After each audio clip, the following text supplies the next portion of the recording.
Thank you.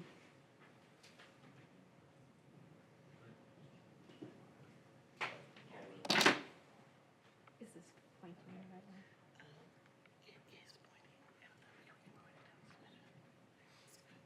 Right there? Okay, Are we okay with video? so we're Yes, recording cut out the video. Okay. Dave, we good with audio or? Give me just 1 second. Okay. Do you have a C drive? A USB-C charger? Yes. Right here. I'm gonna take it up front. Okay. Thank you. You know, and the, here.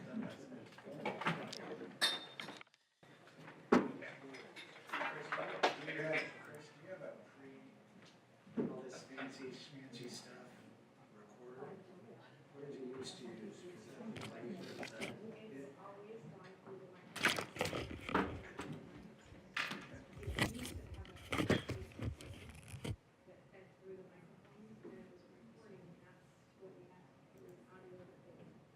So what we're doing is probably better than just doing it with the phone. Absolutely. Yeah, okay, here we, but, that's okay.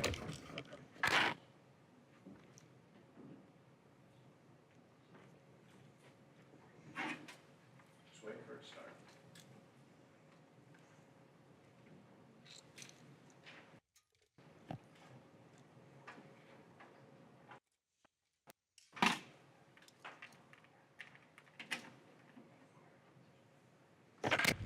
You good?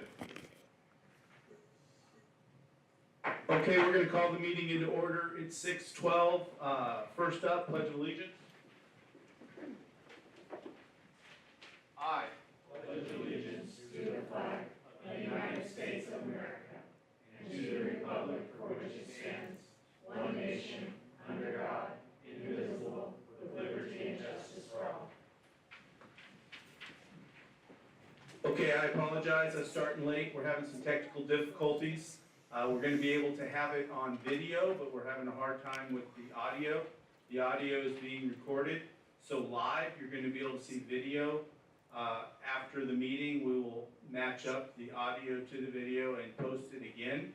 We have talked to our legal counsel on the idea of can we do this, or do we have to have it live being presented? That's not an issue. What the issue is someone has to be able to go back and be able to listen to and record it in video. So we're doing that. Approval of agenda. Move to approve as presented, Mr. Chairman. Second. All in favor? Aye. Any opposed? Okay. Public comment, topic specific. Members of the public can provide public comment related to integrated guidance prior to action taken by the board. I see one person on here, Mr. Cordier.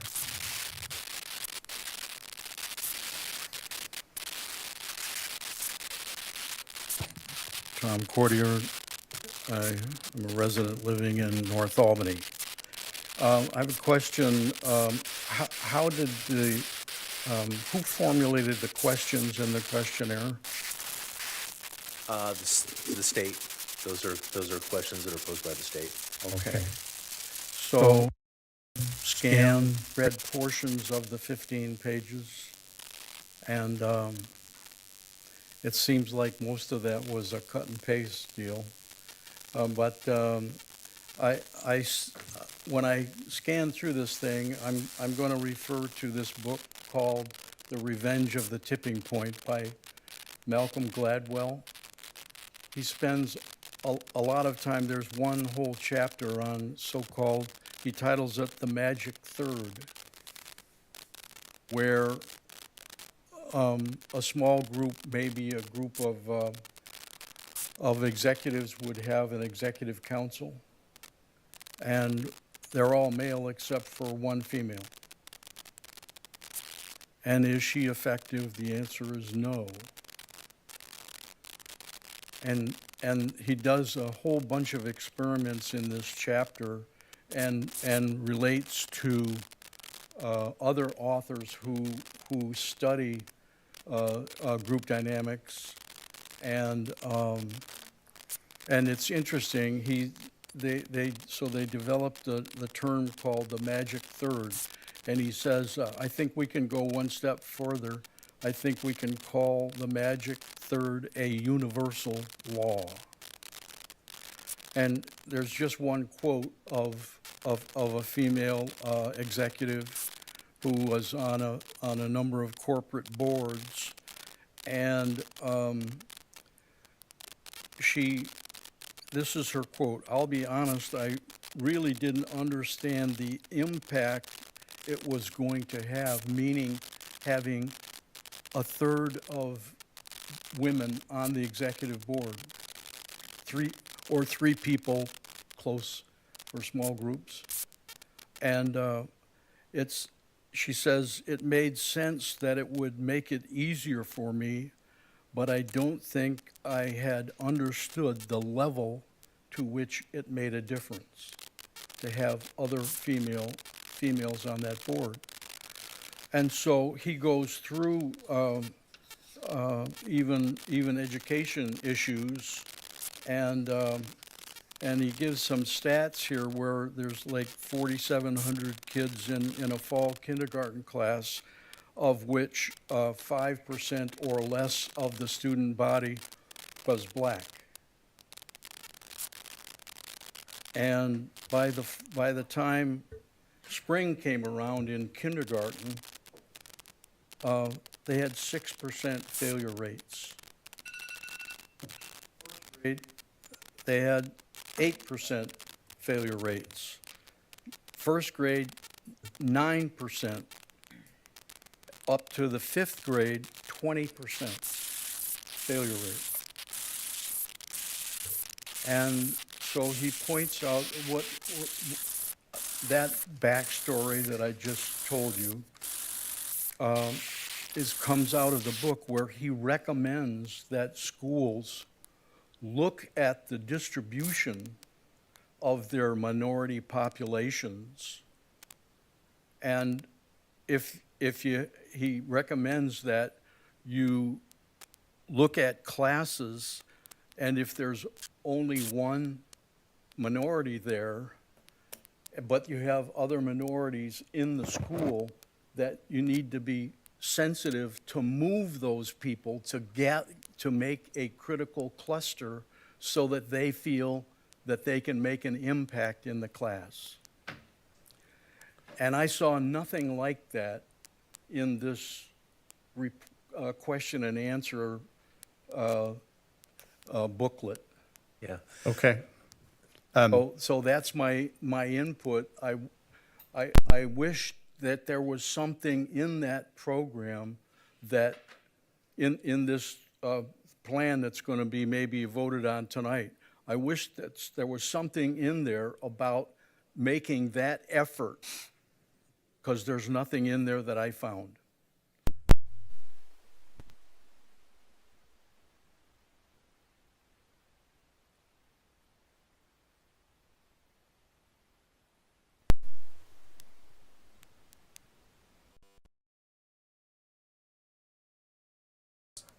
And if everyone's got a chance to look at that, do I hear a motion?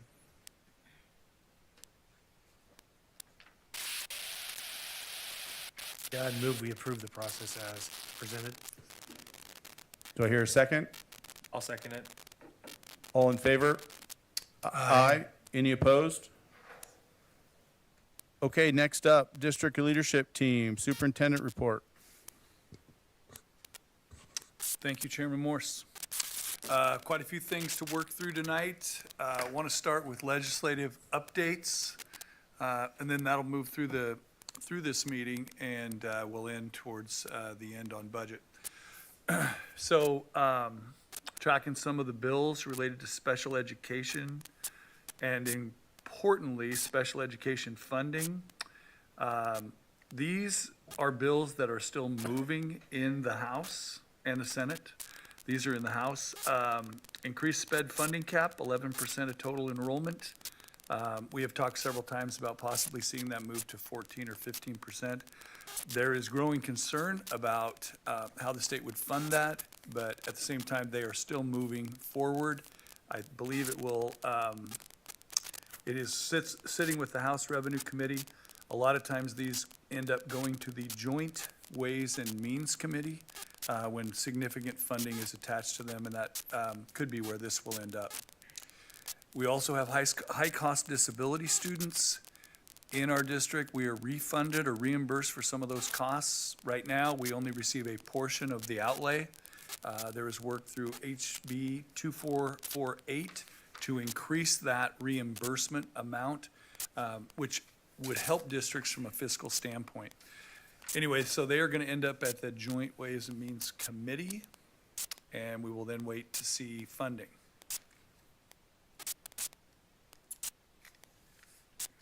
If we go down this is the legislative calendar for the state of Oregon, and if you look at April 9th, which happened a week and a half ago, is a very important date. Bills that are introduced in the House must pass out of the House before April 9th. Bills that started in the Senate must pass out of the Senate by that same day. It is called the first chamber deadline. Bills that die because they do not get a vote and pass through to the other house. So that's a way that many of the bills that go, that are initially read into the legislature end up not becoming law. They die at the first chamber deadline. So we are now in between April 9th and May 9th, and bills that have passed one house are now being worked on in the second chamber.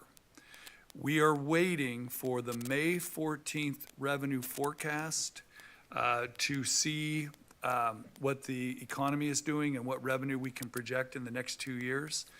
Many things will begin to move once we see that. Or conversely, they will not. And so that's where we are in the legislative session. We'll talk about some more bills. On the funding side, you will recall we've had this discussion that PERS has found about $160, $170 million that's kind of left over. And the House Bill 849A proposes that pays for a portion of K-12's liability for PERS over the next 2 years.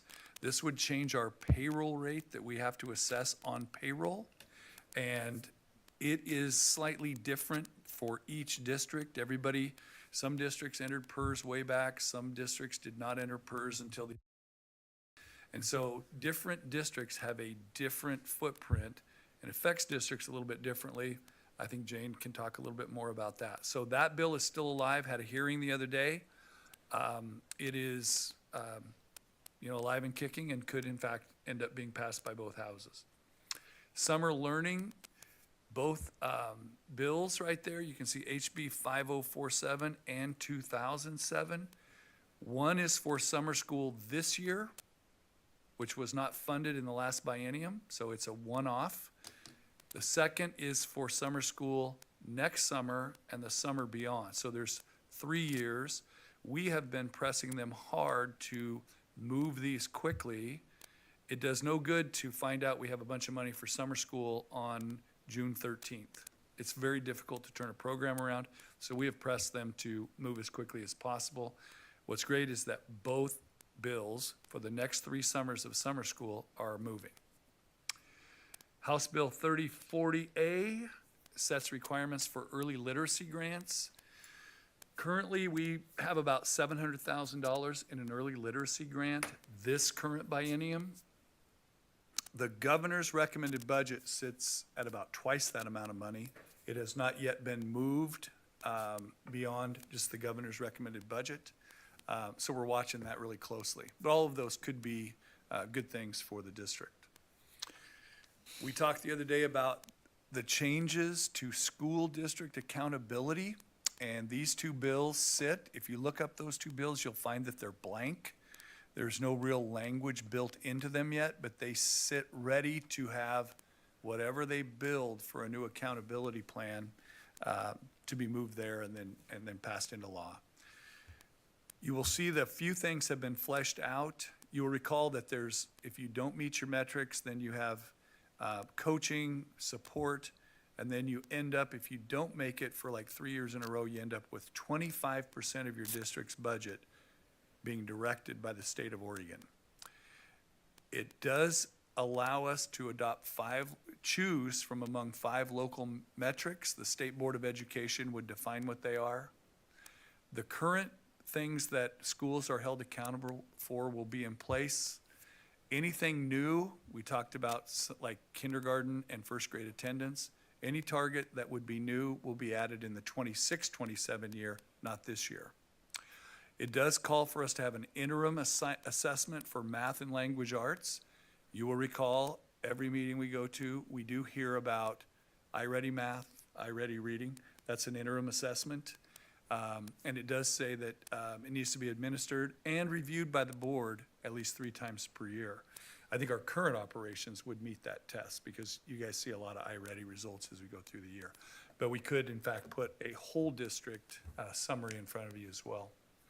And then finally, ODE support shall be provided on-site and in person if practicable. Must be led by a person with experience in at least one of the following: systems change, curriculum instruction, leadership finance, human resources, board governance, continuous improvement plans, labor relations, community engagement. And that has broadened a lot. Now they just need a person with experience in any one of those things, because one of the things that COSA has really pushed back on is how do you have enough people at ODE to provide resource to help districts? And so that is a lower threshold than it was before. Labor initiatives right now, Senate Bill 916, unemployment pay for striking workers. It passed the Senate with 16 votes, barely enough to, that was just the majority. It sits currently in a House subcommittee on labor and workplace standards. No work sessions have been scheduled or held. It is difficult to know. They have until May 9th before a bill has to be voted out of the House. Class size is a mandatory subject to bargaining. It remains in the House. It's been referred to the House Education Committee on February 21. Recommended to Rules Committee without a recommendation to pass. It made no recommendation, but referred it to another committee. And on April 11th was referred to Rules Committee by the Speaker. No work is being done on it currently, but again, they have until May 9th. So, again, we wait for the quarterly revenue forecast. It's available to the public through the Office of Economic Analysis, and they publish it. Generally, you'll see something in the Oregonian about this when it comes out.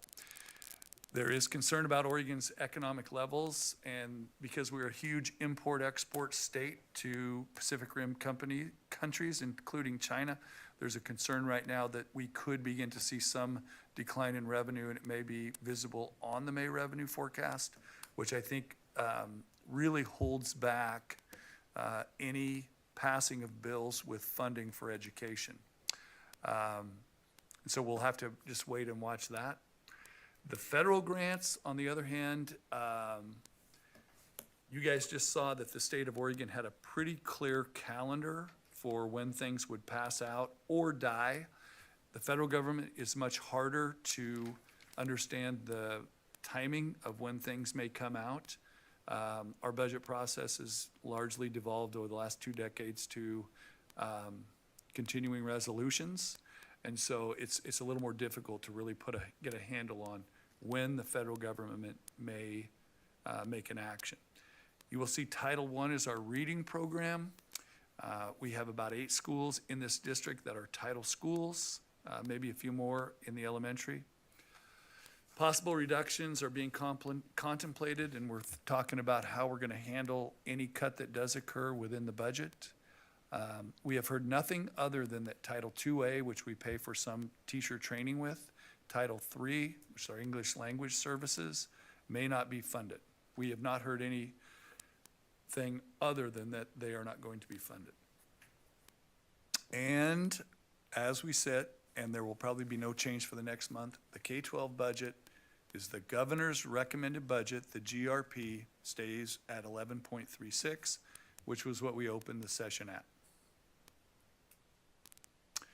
So several inputs affect us right now as we are looking at the budget.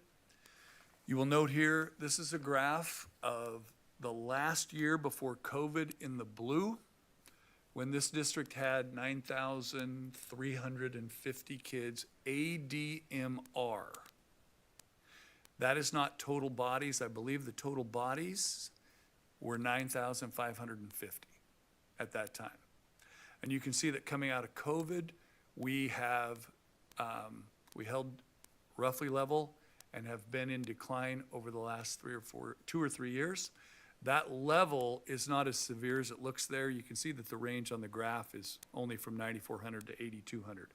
If the whole number was set up on a line graph, they would be, of course, much closer together, but certainly still in decline.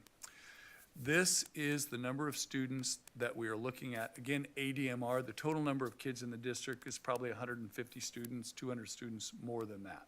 So if you look at the 24-25 number, 8,600, we're probably closer to 8,750 total kids enrolled.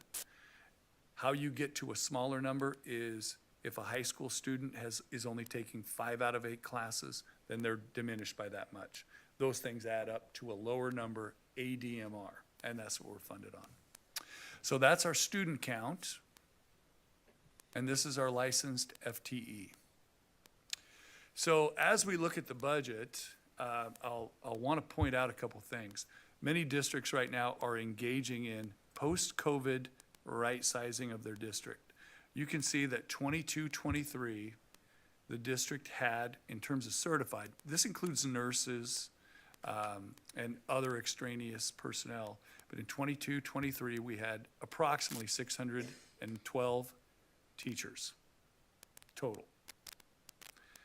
In 2019-20, we had 535 approximately. If you go back and look, let's go back one slide, Chris. We had 9,350 students at that time. This district had a population of students, let's go back one more, or forward one more.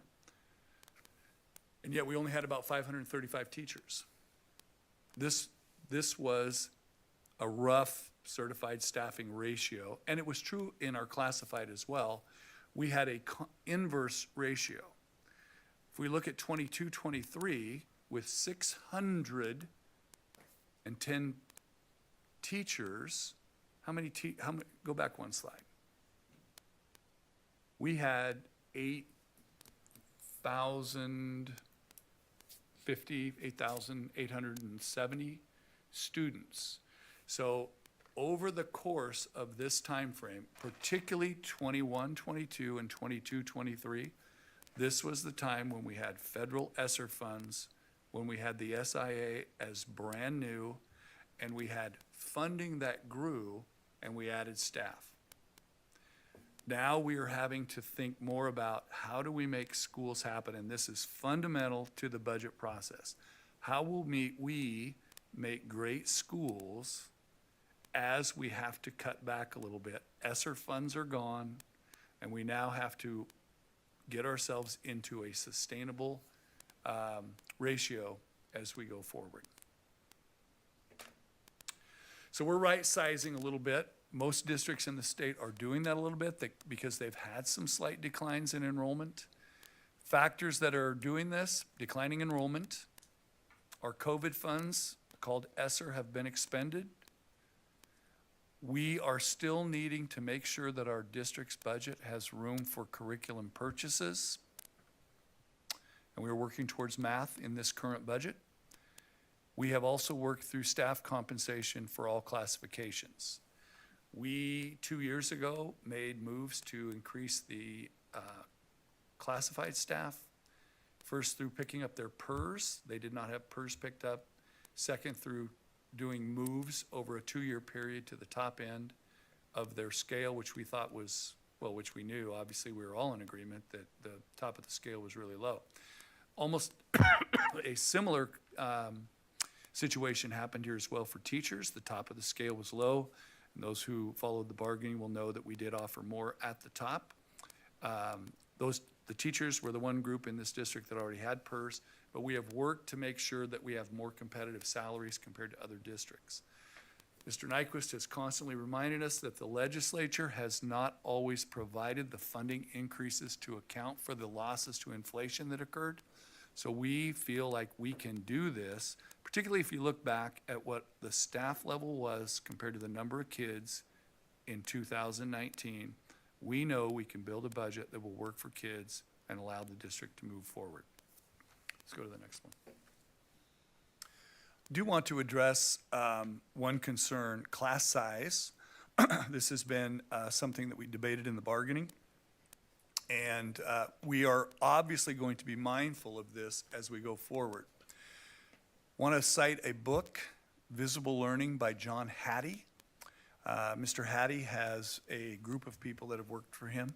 He has two versions of this book, first and second editions, and he spends a lot of time looking at different things that relate to education, whether it's accelerated learning, other things. He gathers all the research available, and then he conducts an analysis of whether that practice has an impact, an effect on student outcomes. He assigns an effect size, and when he did his work on class size, he pulled together 96 different studies dealing with class size. In his rating system, a positive effect of 0.4 or greater are called desired effects. Class size, as a result of putting all 96 studies together, has an effect of 0.21, and in his first edition, class size is an impact on student achievement, ranks 106th of 138 areas studied. Regardless, the district will continue to work within contract language, and obviously, it is not something we want to do, but we will definitely, so we're not gonna say because it isn't super effective that we're just gonna have huge classes. Obviously, we have a class size limitation. Obviously, it's hard work for a teacher, but we believe that there are, of those 138 areas that he did study, there are many things that greatly improve student learning.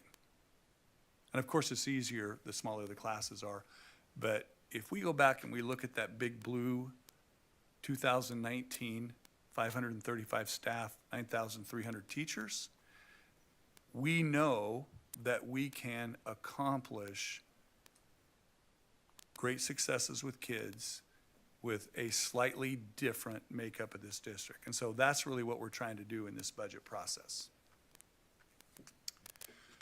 The priorities, student or administrator, staff, and student learning are going to be the focus that we really want to support through this process. And I put administrator in there, but we are asking our administrators to really focus on their practice of working collaboratively and to create reflection in staff about their practice so that we see changes that help kids. We want a very focused and clear system that supports changes in teaching practice, and that's being led by our collaborative steering committee, which is administrators and teachers. And we want to make sure that they have a very clear understanding among the teachers, for example, of what administrators are trying to learn. I've had some good comments that have come back to me about teachers who feel like they can see what administrators are trying to do, and they appreciate that. We have had an MTSS system that has been built into this district over the last few years, and we want to continue to improve that, try to make it as efficient as we can. The iReady tests that you see at the board meetings are one example of the way we continue to monitor students. MTSS stands for Multi-Tiered Systems of Support. We want to continue to do that. But we truly want to focus on the best practices that teachers can deliver in their classrooms so that green zone kids, those students that are at grade level, that they're accelerated as well. And we're not just only focused on intervening with students who are below grade level.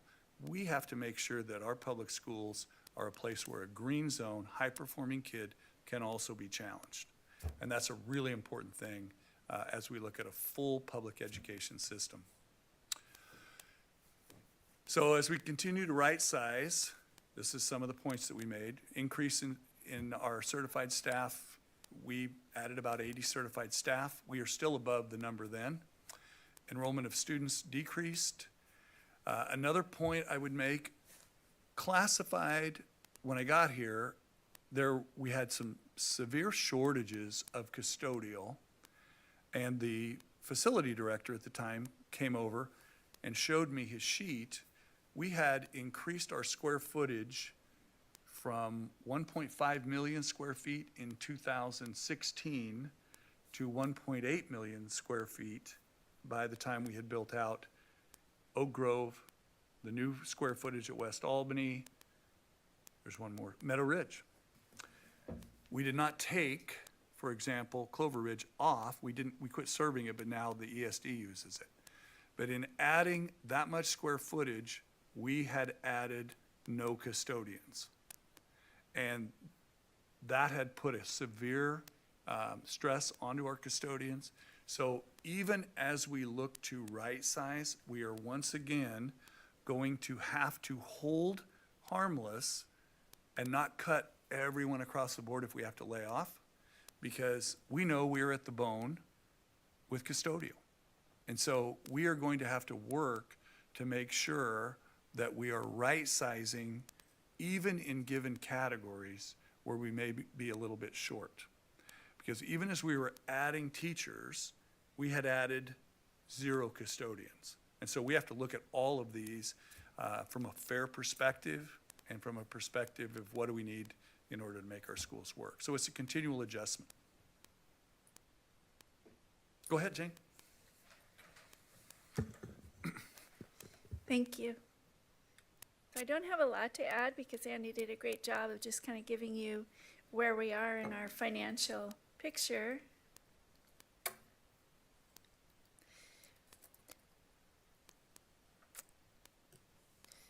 So I made updates after this updated, but the funding challenges, as Andy talked about, are declining enrollment. For every student, we're paid in 25-26 $11,000, and so it definitely has an impact on us. And our total resources projected for 25-26, because our beginning fund balance is decreasing, and that was planned, you know, that was a part of all of our budget planning, is really just right under a 2% increase for all the resources. And so that definitely is a piece of our challenge.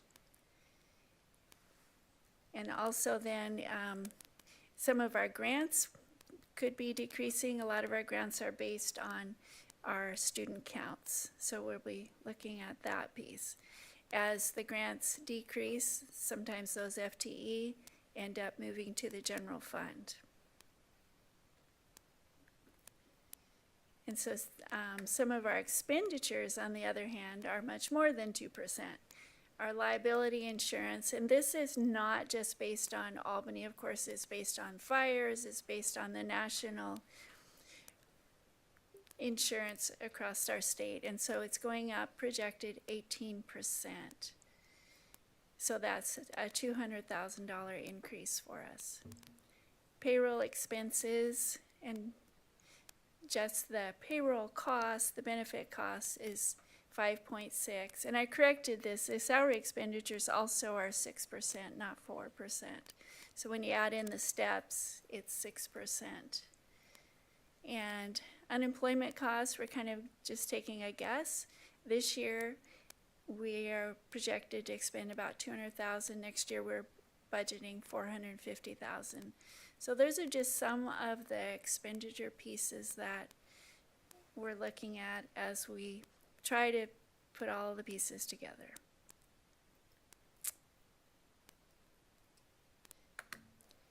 And so next steps for us, we're watching.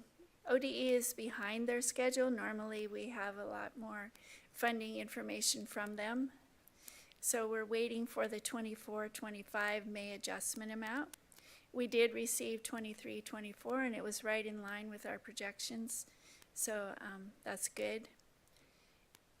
24-25, there's lots of questions because at this point, based on what the other school districts did they budget their taxes low or high? Did they project their ADM low or high? That the state will put all of that together. So could be good or bad. And then for, Andy said, we're looking at the state, the 11.36 is where we're planning. If they were to give us more, every 100 million at the state level equals about 720,000 for us. And then Andy also mentioned the PERS rate credit, that legislation. So remember this year, our PERS rates increased 4% for the Tier 2 and the OPSERP. Each of those rates increased 4%. And that was almost 3 million. So, and visiting with Carol Samuel, she's a PERS expert that helps me a lot. She said if I wanted to guess conservatively what that legislation might mean, it might be 0.5% on each of those. So, that would equal about 750,000. So, that, all of those pieces definitely would help us. And we're just watching all those pieces. In the meantime, we're working hard to have our ending fund balance for 24-25 be as high as possible. So we're looking at all expenditures, we're looking at our grants, moving FTE into the grants where we can, and watching the expenditures from the schools. We've kind of watching also our hires, our new hires, and trying to hold back from hiring. And so all of those are in an effort to increase the ending fund balance. And that is all that I had. Thank you. Questions? Any questions? Statement. Sure, statement. Thank you. I'm about done with this. Not that I'm counting the meetings or the months or the days, but it strikes me that the state controls the amount of money we get. The state dictates the labor relations and environment that we operate in. The state dictates a long list of requirements we're to meet and what we're supposed to teach. And they've done it for quite some time. And in much of that, the conversation about constitutional unfunded mandates has been absent. It's Article 11, Section 15. I know it well. A simple AI Google search will, in a couple paragraphs, tell you about it. But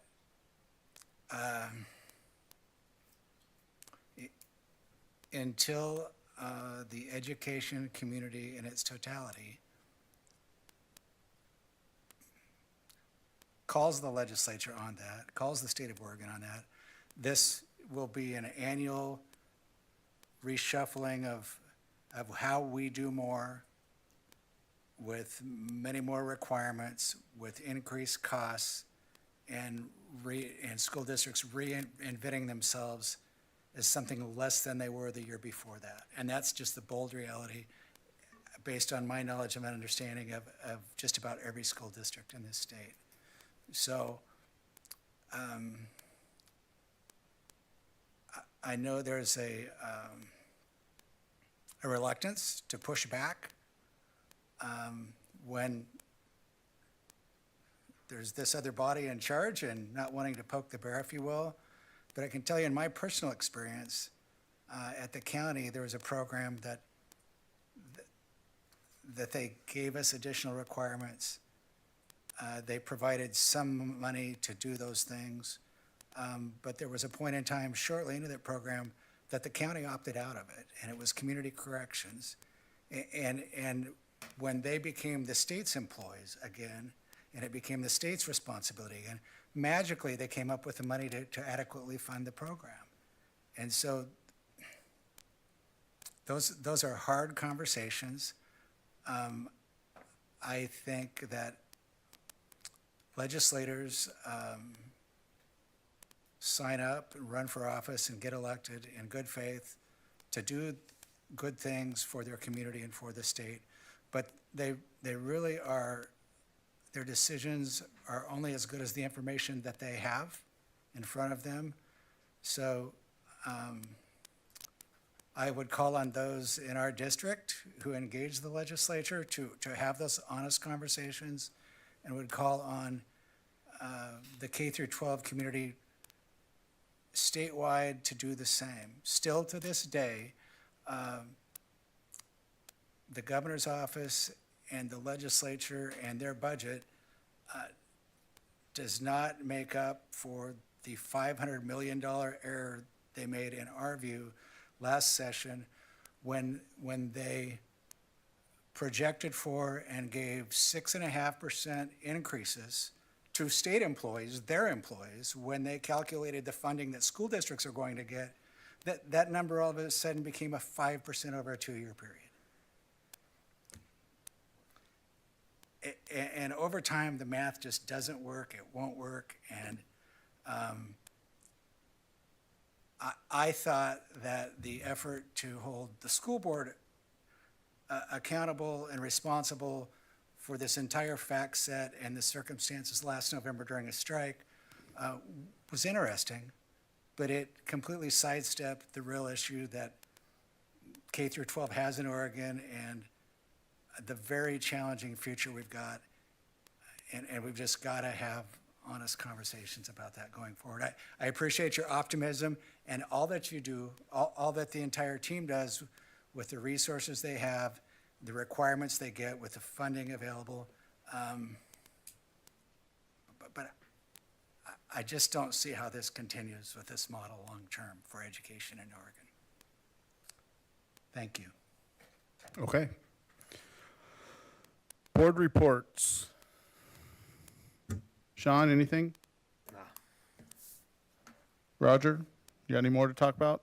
I do. Look, I want to acknowledge the South Albany percussion team. They placed, and I hope I'm not stealing your, can I cover this? You yield? Okay. They placed highly in a number of regional events this year. They earned the right to go to nationals in Dayton, Ohio, and they did that. While they were there, one of the members, Alyssa Austin, was the single scholarship winner out of hundreds of participants. Congrats to Alyssa, and congrats to Colorado and the rest of the team. You had a great season, and I personally, and hope we, as a community, look forward to your attempt to get back there next year and support you in doing that. Thank you. I don't have anything. Okay, a couple things. I agree with Roger on the funding thing. I mean, it's just plain fact of numbers, you know. I mean, the state gives themselves 6% a year, and they give the school districts 2.5%. You know, it's kind of hard to do what we need to do in education when we get that kind of funding. So hopefully, you know, we need to hold them accountable for that. Want to talk about, and maybe this is on one of your guys', so I'm stealing it, but the more we hit it, the better. Robotics did really good this last weekend. I think they were second in the state. And if I have, you know, somewhere like 90th or something out of the Pacific Northwest. I mean, they did great. They did really, really good.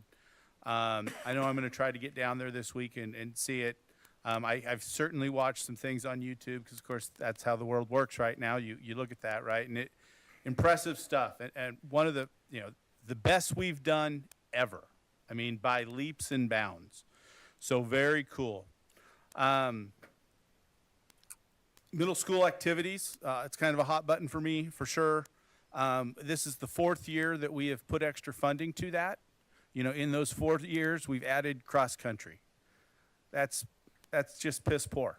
You know, we need to do better than that, you know. So looking to add a couple things to that for next year, because I think one of the things we really can do is get our kids involved better and have those coaches or guidance counselors or club organizers there in their lives, both in that way and then at school, you know. And you can say, hey, you know what, Billy, you really need to come to practice and you really need to do well at math. And, you know, that's one of the things that we should be trying to utilize to have a better connection with our kids and get a better response. And we should do that. I feel very good about the fact that I believe GAPS is in a better place financially than many districts around us. That doesn't mean we aren't dealing with the same issues that Roger and we talk about, you know, when we get 2.5% and we're giving a lot more to our employees, which they deserve, 100% deserve. But if we don't get that money, how do we pass it on, right? So I think we're going to be in a better spot than many districts close to us. But the reality is, you know, public education in Oregon, period, this year is going to kind of be in lean times. You know, and the idea that, you know, you look at the numbers that the superintendent shared with us, we had 9,350 students, you know, just a few years ago. Now we have 8,600. You know, that's a big change, you know, and one of the things that's kind of scary to me, because I really do believe public education is extremely important to our country, to our kids, to our societies. You know, we are losing, a lot of kids are not coming to public education. Our capture rate of those kids from K to 12 age has decreased a lot, you know, and why is that? There's all different kinds of things you could look into. There's a lot of articles out there. It's unfortunate, but it's something that we need to address because we want our society to continue to improve and be better, right? That's it for me. Ladies, who's up first? I am. So for South Albany upcoming, we have prom this Saturday. Our prerequisite is highly to be on track to graduate. There will be no tickets at the door, which means if you're not on track, you won't go. And if you're at the door and you didn't have a ticket beforehand, you'll not go in. We also have Swarm, who just came back from Texas. We're really proud of them, as well as Percussion, who just came from Idaho. I feel bad for them because their grades might be lacking, so I feel like we should give them a little highlight to prom.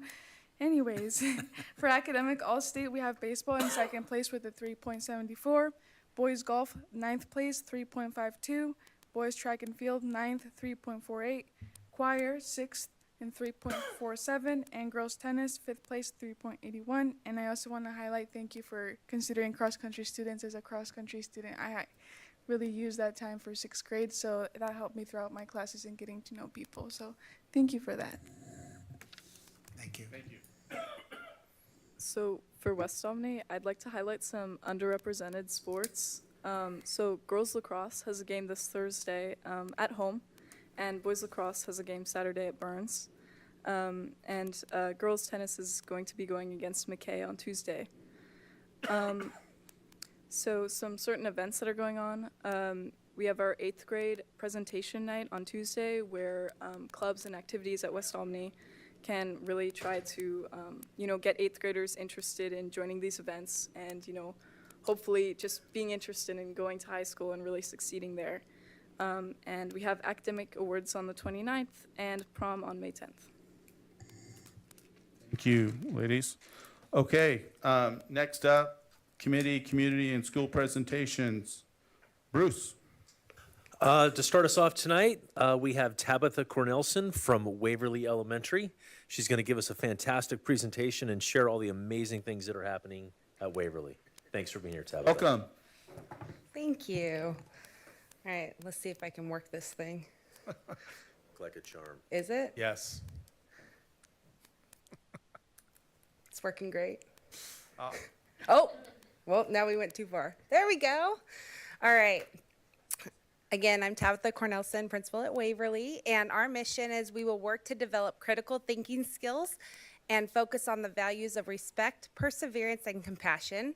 Our vision is everyone at Waverly Elementary School will contribute to a safe environment and an academic learning community. So our first goal is working on improving climate and culture. And we're using our DESA scores to see how we're doing, to see where our students are socially and emotionally. Our goal is to increase it by 2% this year, and we want them to be in typical or strength. And our at the beginning of the year, we were at 82% in typical and strength, and already at mid-year, in January, we went up 4% to 86%. So we've already bypassed our goal, and we just want to continue that. We're really doing that. My counselor is amazing and has been doing a lot of social groups and classroom lessons really focusing on the areas of needs that we see the students lagging in. And then we're using SEL curriculum school-wide, zones of regulation, Kelso's choice, and second steps. Our teachers have really been doing a lot of SEL in our classrooms, and we're seeing a change because of it.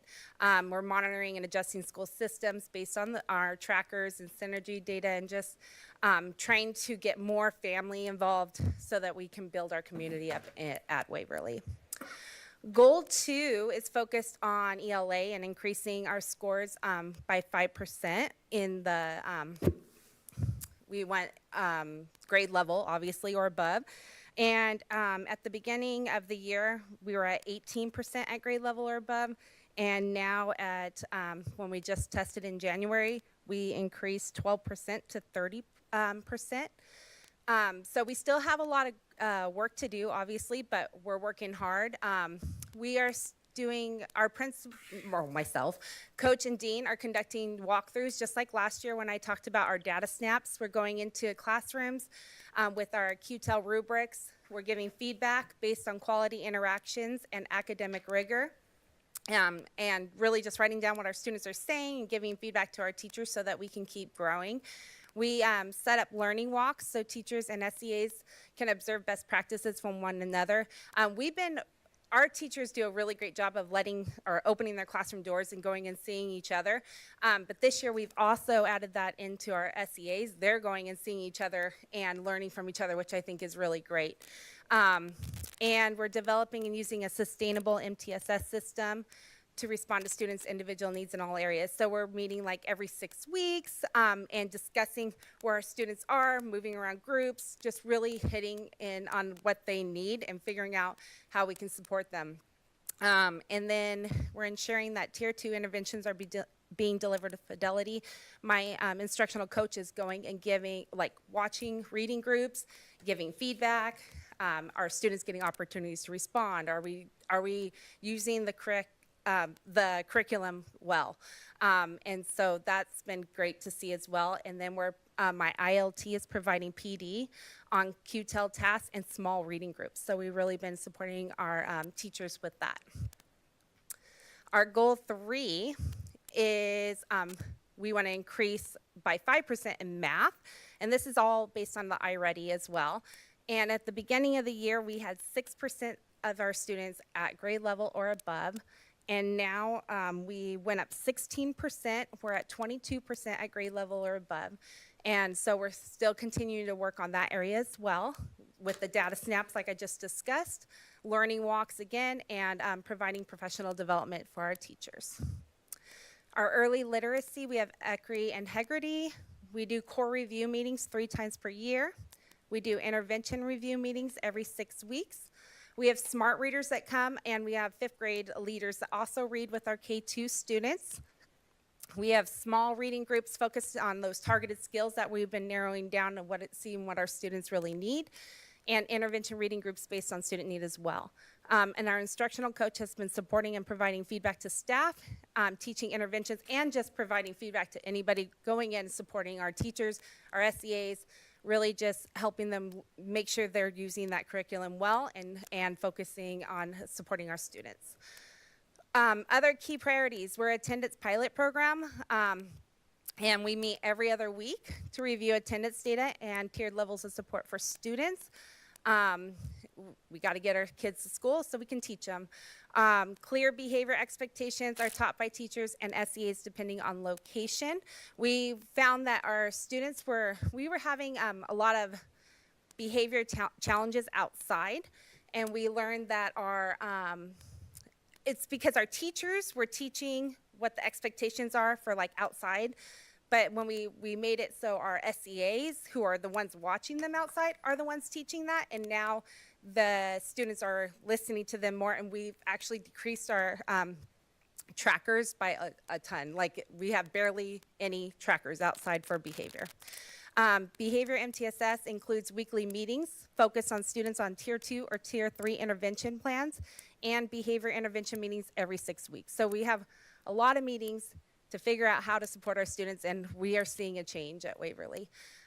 Community outreach, including family nights, parent meetings to support individual students, and positive office referrals. Any staff member can write a positive office referral about a student. I've also done 2 for staff, but it was interesting. But so we've had 165 phone calls home to kids or to families about how well their kid is doing in an area. And so those are always fun to make, especially after a challenging day. Staff collaborates through committees to make school-wide decisions. I have committees for ILT and ground crew, which is like working on the behavior systems, and social committees for everything, because more minds the better. And mine's tired. And then we're learning the CEL 5D plus curriculum and continue to grow in that. Our next steps, right now, we've been really working on our attendance program on Tier 1 and Tier 2.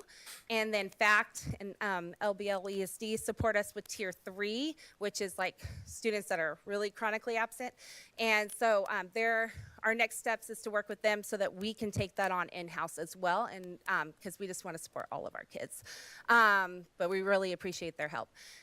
We're going to continue to promote parental involvement through a PTC. We didn't have one last year, or we haven't had one really, but we are starting to get a couple of parents that are coming and joining us and helping us out with things, and that's exciting. We're increasing opportunities for engaging family events. So we're like sending out a survey in May that we have all set up so we can get feedback from our families. What would they like to do at our school? Because that's one thing that I really want to strengthen at our school, is that community involvement. And then increase school-wide behavior incentives. We're always increasing those so we can see a decrease in the behaviors.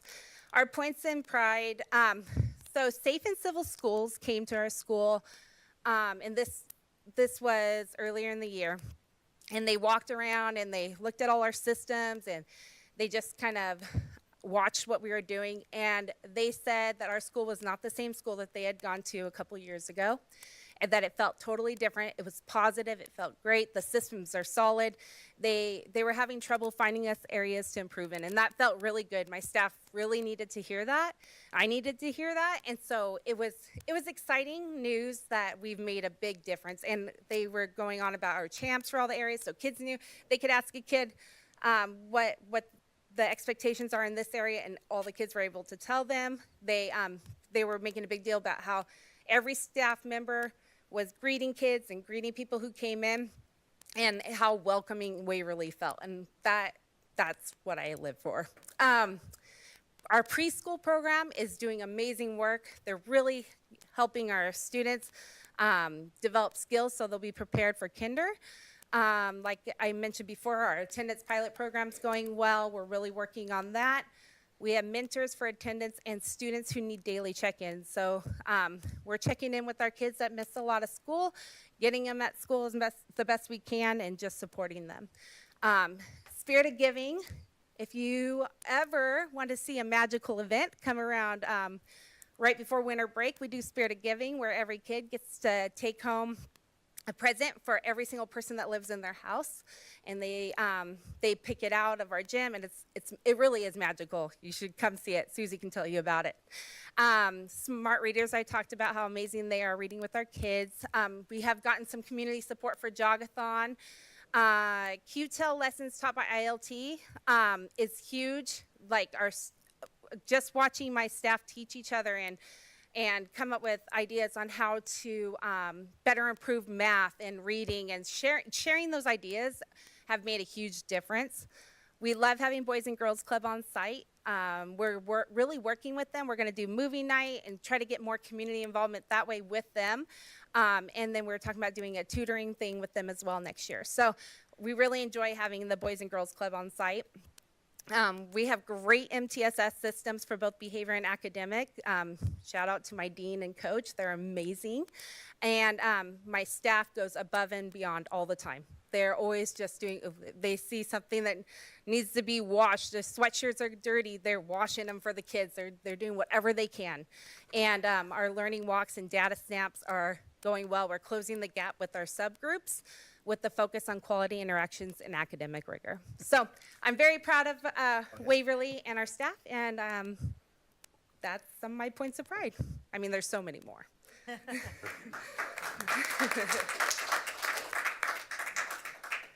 Any questions? You mentioned, so you didn't mention it, maybe I missed it. There's quite a bit of growth in math, but I didn't hear anything specifically that y'all did to achieve that growth. Was there anything, because you mentioned a lot of things for like the reading and the literacy, but I didn't hear anything about the math. So is there something specific about that? Yeah, in math, we're doing the data snaps just like we're doing in reading. Okay. So we're going through and giving that feedback on how that's going. We're also doing math. We're working on math reviews, seeing where they're struggling, and then giving, showing teachers how to really run a solid math review for the students so that they're catching up on those skills that they're lagging in. As we stay on the projection map as well. And then just honestly, just learning walks, just going and seeing each other. The teachers are learning like, oh, like my 4th grade and 5th grade teachers are now starting to do a lot of math in small groups so that they can really see in the moment what that student is struggling with in that small group and catch it quickly, while they work on different things like independently or My Path as well. We have My Path, which is great too. So that is an area that we're continuing to grow in, and I think our teachers are doing great by doing the learning walks and seeing each other. Appreciate it. Thank you. Any other questions? Yeah, it's not really a question, it's just your growth seems pretty phenomenal, actually. You're in both reading and math, so, I didn't cross-reference you with all of your colleagues, but I'm not sure we've seen this level of growth out of any of your colleagues this year, so looks pretty dang good to me. So good Well, job. thank you. We're working hard. Yeah, no, it's really impressive. Yeah, congratulations, you're doing great. One question, and just looking for numbers, attendance. You say you're in a pilot program. What was it last year compared to this year? Well, so last year, the beginning of last year, we started at 44% regular attenders, and we ended at 64%, so we went up 20%. And this year, we're right about the same target. That's our goal. We've had a lot of sick kids, but we're trying to get them there. And just so, everyone probably in the room knows this, but I didn't know this. Regular attendance mean you're there 90% of the time or more. Yes, correct. That's fantastic. Any other questions? I just wanted to add, she was a little nervous coming in. She was a new principal, but her presence day to day in the halls, in classrooms, every kid known by name, just problems just dissolve around her. She's just absolutely fabulous. Thanks for all you do. Well, Thank you very much. Thank you.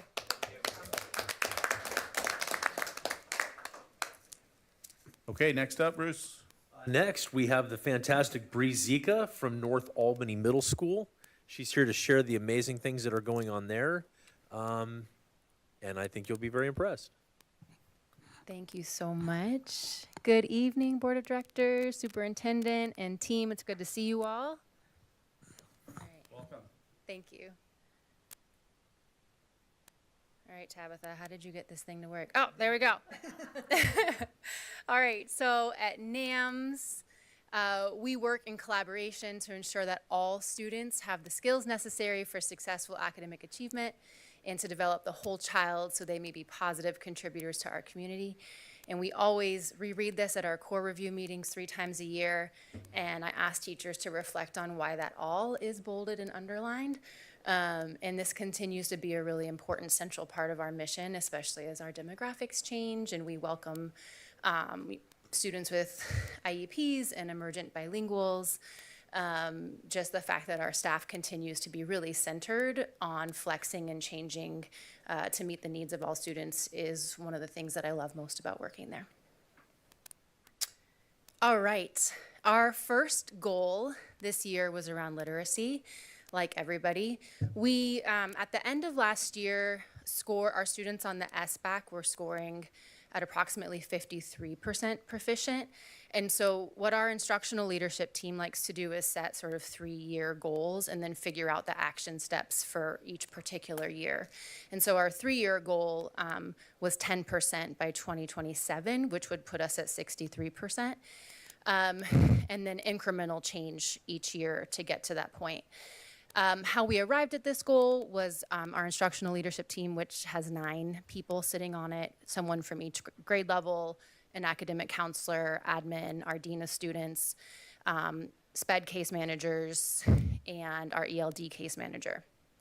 We looked at iReady data and SBAC data, and ultimately what we identified is that our general ed students year by year are making steady growth in ELA, but that the students that we're particularly concerned about are our students with IEPs, our sixth graders, and our emerging bilinguals.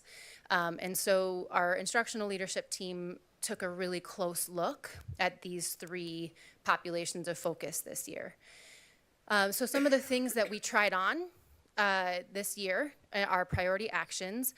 First is an inclusion co-teaching model in both English language arts and math for students with IEPs. And I want to say a little bit about this because it's been magic. In the past at NAMS, our students with IEPs had to miss one of their electives in order to take an IEP support class.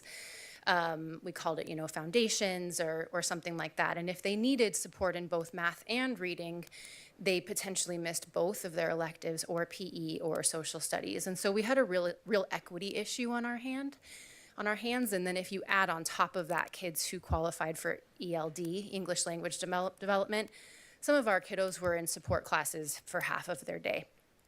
And so my team, I'm really proud of them, did some really creative scheduling this year in order to push into our English language arts and math classes instead of pulling those kids out of their electives and PE for support classes. And so what we have at each grade level are our LRC case managers are pushing into ELA and math, and so those classes are actually co-taught by the math core teacher at 6, 7, and 8, and the SPED teacher at 6, 7, and 8, and the same for ELA. And what we're seeing with the data with our students with IEPs is they're making way more growth than any other student population, and they're a lot happier because they get to go to music and band and PE and all of the things that kids really love about school. So I'm really proud of my team for making that work, not only my SPED case managers, but also my core teachers for welcoming another adult into their room to literally teach alongside them. Another thing we did is we increased the scope of reading intervention to include students in the yellow zone. So not just our students who are 2 or more years below, but also our students who are 1 year below are getting additional reading support, particularly in 6th grade, which has been really helpful.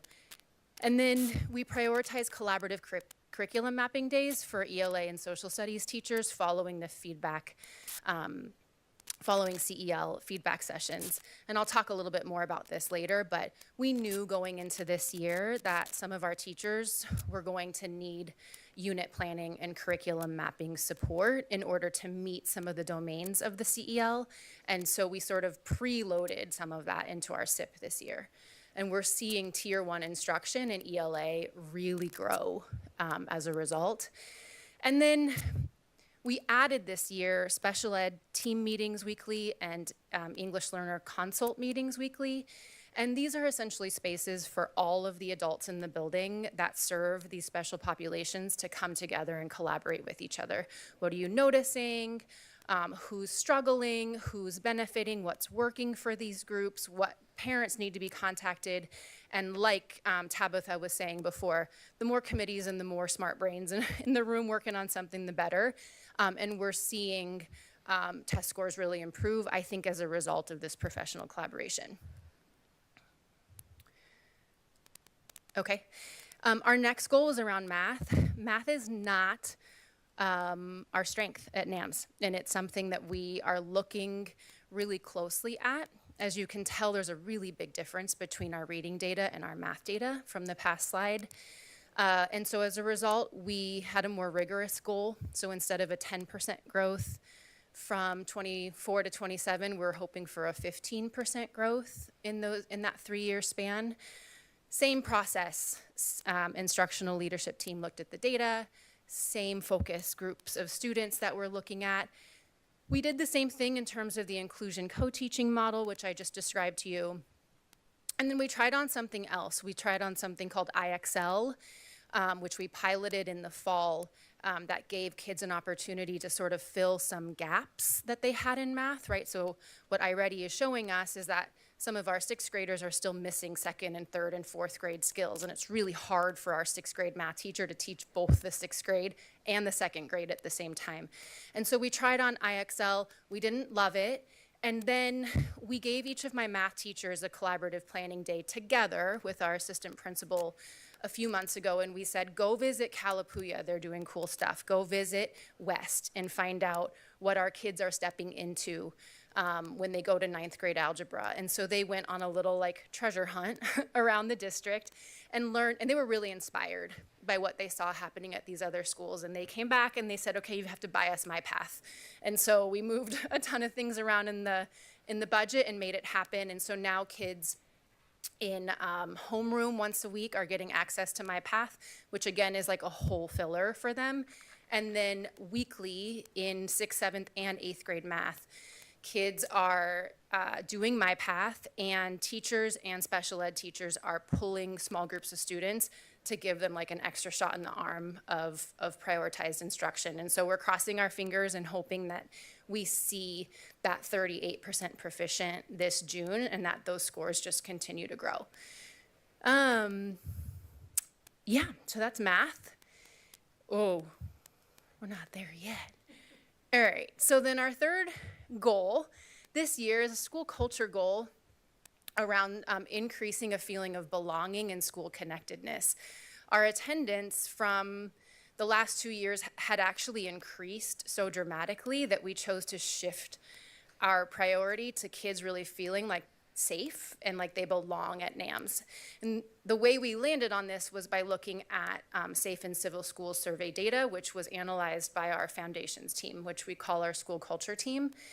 And essentially what they found, I don't have it on the slide, but I can read it to you guys, is that the two categories on the Safe and Civil School survey that connect most to students feeling safe at school, so student connectedness to NAMS and student-to-student interactions, were the lowest of the 6 categories on that survey.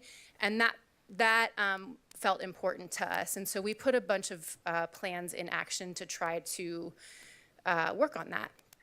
And so one of them was we piloted a cohort model for our 6th graders this fall to support them in being part of like a community that traveled from one class to the next each period. I'm super proud of my team for trying this on at my urging. It has not been great, and I'm happy to respond to any questions you guys have about that. But we've learned a lot from it, and there are some pros and cons. We likely will not be doing that again next year. My teachers are just like, they're sick of each other. They need a break from each other, but there are elements of some things that are really good that we want to hang on to. And then, like I said before, another priority action is that we know that those electives are classes that build that sense of belonging and community and that excitement about coming to school. And so through this flexible scheduling with our bilingual program and our special education program, we were able to increase elective access for our English learners, our students in the bilingual program, and our students with IEPs. And we're seeing that have an increase in belonging as well. And then we also really focused on homeroom this year. So each of our students has four periods of homeroom per week. We just don't have it on that short Wednesday. And they start every Monday in circle. They read the or they listen to the announcements together. They share how their weekend went. They reflect on their grades together. They set goals together. They talk about what they want to be when they grow up, right? So it's that homeroom is really a family and a community that we're really proud of building. And our admin team, so myself, our amazing assistant principal, Mrs. Dietrich, and our dean of students, who's also incredible, Cameron Thompson, meets with our counselors weekly to build those homeroom plans for the next week. So we're not actually asking teachers to plan them, they're just beautifully facilitating them. And so having that thing that all students across NAMS get to collectively participate in weekly, regardless of what your schedule looks like, has been really important. And then we've increased dances, which is really fun. Mr. Schmidt came to one the other day. And we've increased school-wide assemblies, and we've also increased attendance celebrations, which has helped us towards this goal. Okay. And then secondary schools were asked to report out on how we're focusing in on college and career. And so this is basically our goal for this year is that students in all grades at NAMS would have exposure to and authentic opportunities to research colleges and careers. So in the past, it was only 8th graders that got to participate in Career Day at NAMS, and it was an awesome celebration. And we always had our 6th and 7th graders like, oh man, I want to do that too. And so they get to do that too this year. And so this May 14th, we're going to launch Career Day with some really cool speakers that are going to come in. We've got a firefighter. We've got some law enforcement. We've got a pop star. We got a pro basketball player coming. So we're really excited about that. And then 7th graders will spend a ton of time in May and June working on college exploration projects, and 8th graders Career Day or career exploration projects, and then they'll present those school-wide right before promotion. And then we've also made sure that our Avid elective students, well, one of our goals is to ensure that our Avid elective students participate in a college visit this year as well.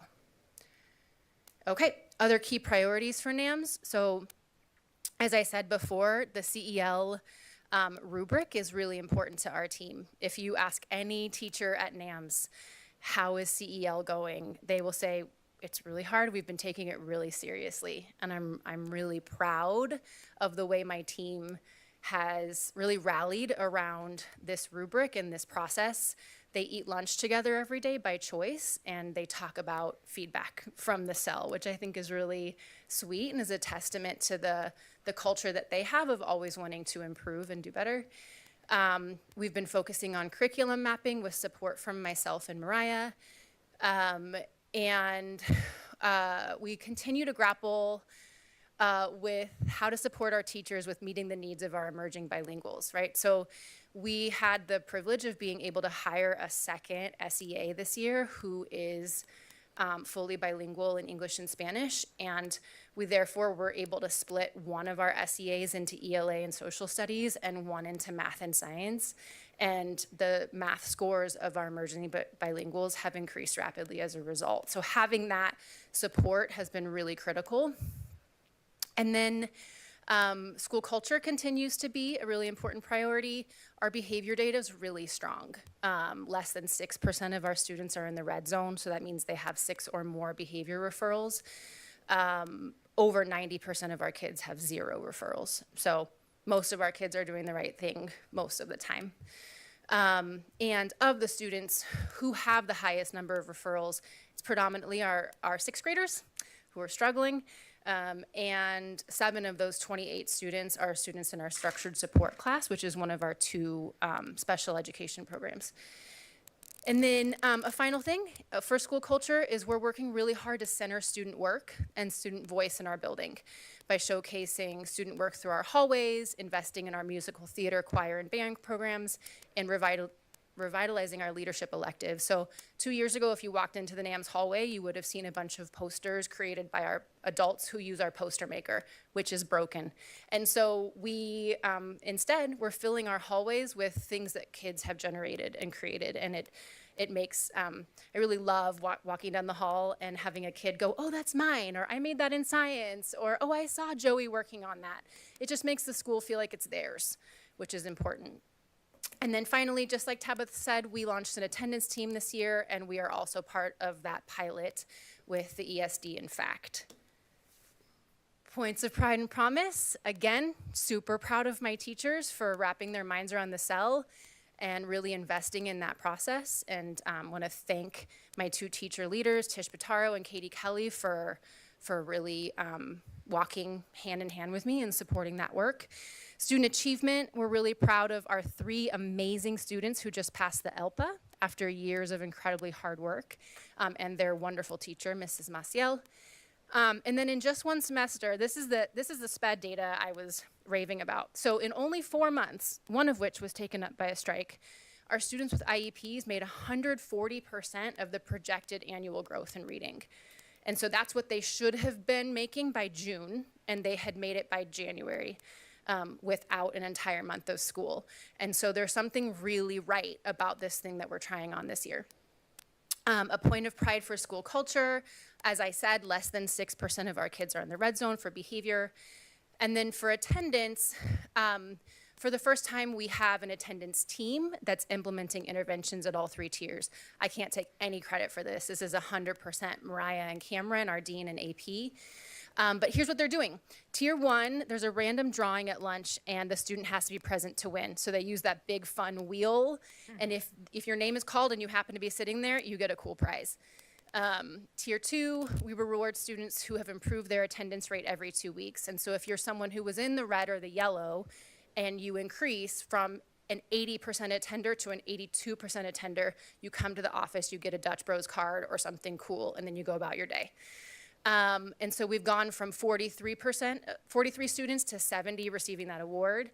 And then tier 3, kids who are basically like really struggling to get to school, we have individual incentive programs, and we're working closely with our FACT team who comes and meets with them weekly to support us with that.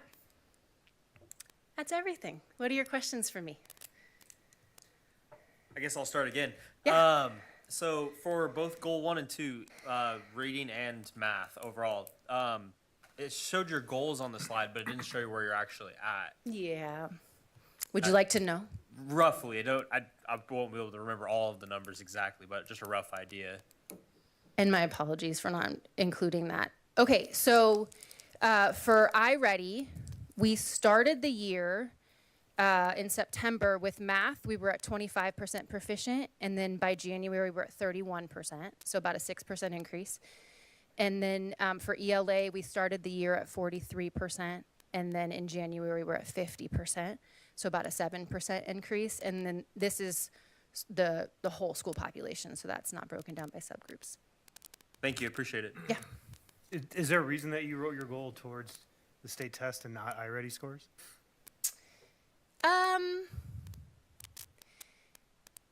That's a really good question. Okay. It doesn't- He has. Yeah, I don't remember why we made that call, potentially because I feel like the conversation went something to the tune of they show the same information, and so which is the one, or they show very similar information, and so which is the one that the public is going to view us by. And so we set that for the year-end goals, and then we use iReady throughout the year as sort of like an internal interim assessment to see how close we're getting to that external goal. Does that make sense? Yeah, and they're highly corollary, so I can see why Yeah. you did it that way. More, I have questions about the inclusion model or the push-in model. Yeah. So do you team teach every core subject in every grade level, or do you concentrate the kids that need that service in a specific section? We only have 1.5 FTE in our LRC program, and so we're only able to co-teach 2 periods of 6 math, 1 period of 6 ELA, 1 period of 7 math, 1 period of 7 ELA, 1 period of 8 math, 1 period of 8 ELA. So we concentrate. Basically, our case managers at the beginning of the year work with the previous year's case managers to identify, based on the number of minutes needed and the type of minutes needed, does this student need no support at all in those core classes, and therefore they would go into a class that has basically 100% general ed, students in general ed. Or do they need the second tier up, which is potentially just push-in support from an SEA, right? And then the next tier up would be push-in support from the core teacher and the special ed teacher, and so they would be in a co-taught cohort, which each of those co-taught cohorts only have about 7 kids with IEPs in them, and so 7 out of 33, you're not looking at like a hugely populated class of students with special needs. And then the fourth layer of service would be co-taught in your core classes between general ed and special ed, and you might have an academic foundations class in lieu of an elective. And so you would get supports in 3 different parts of your day. And then the SEAs are also pushing into your science and your social studies and maybe even your electives to support you. Okay. Yep, it's a model that I like. It usually only works if the staff believes in it. And sometimes you have more concentrated classroom management problems in that model in that particular section, but with only 7 kids, maybe not. So that's good. And the numbers speak for themselves, so good job. Thank you. Roger. So you talked a little bit about the development of a sense of community and belonging Yeah. in the school.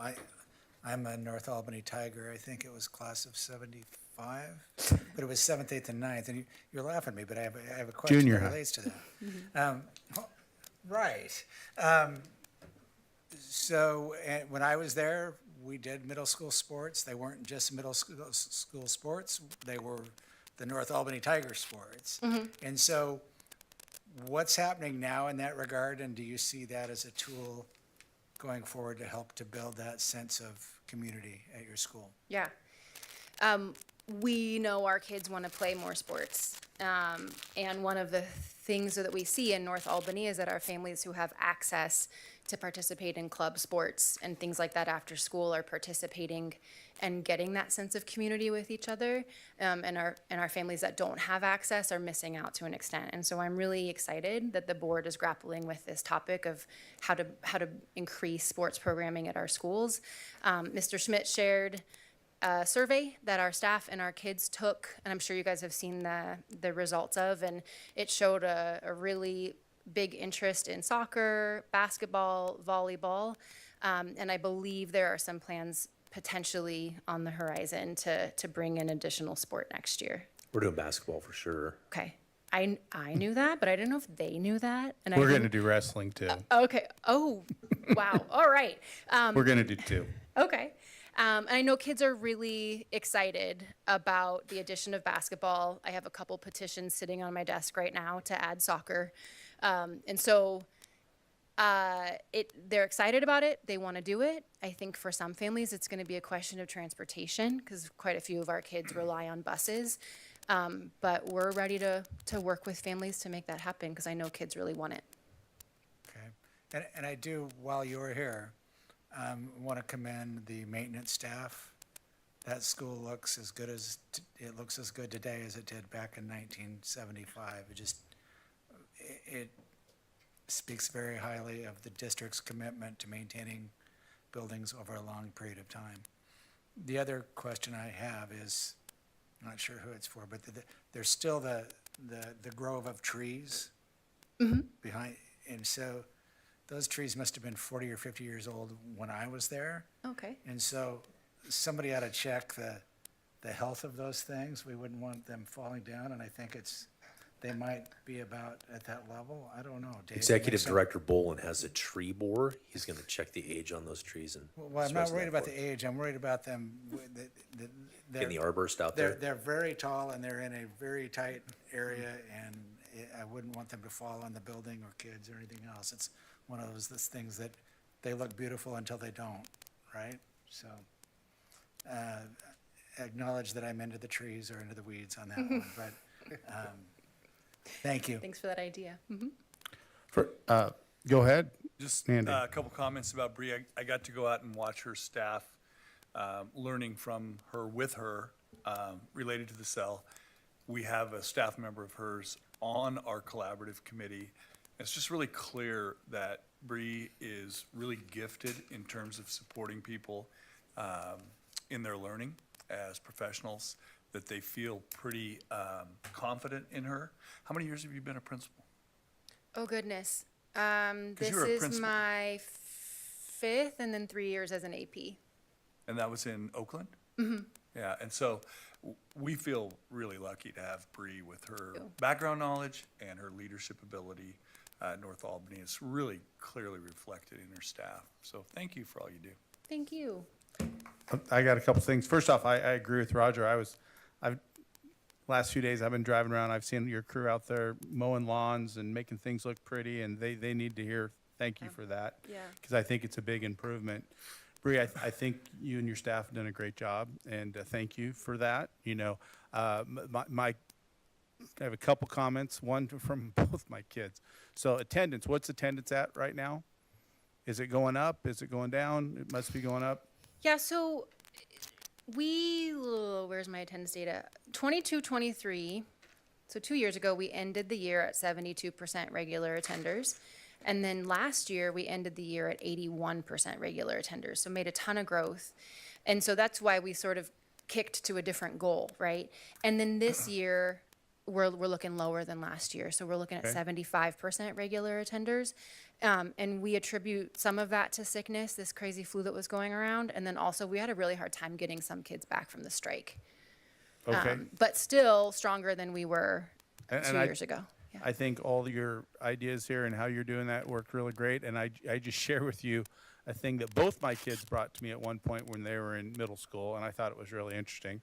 And I could understand it. My son came to me and said, "Hey, Dad, Mikey or whoever got a pizza or a Dutch Brother card and stuff." And I'm like, "Okay." And he explained it to me. I could figure that out. Well, what it was is, Mikey wasn't come to school, and he was, And so my son said, "Hey, if I miss school next week and then I come the week after, I'll get Dutch Brothers." Yeah. And it was kind of like, okay, that's not really what we want, Yeah. So I guess what I would say is try to, those kids that are showing up, make sure they understand that they're doing great too, and throw them a bone every once in a while. Otherwise, kids like mine who normally go all the time start thinking about how they can work the system. Yeah, that struggle is real.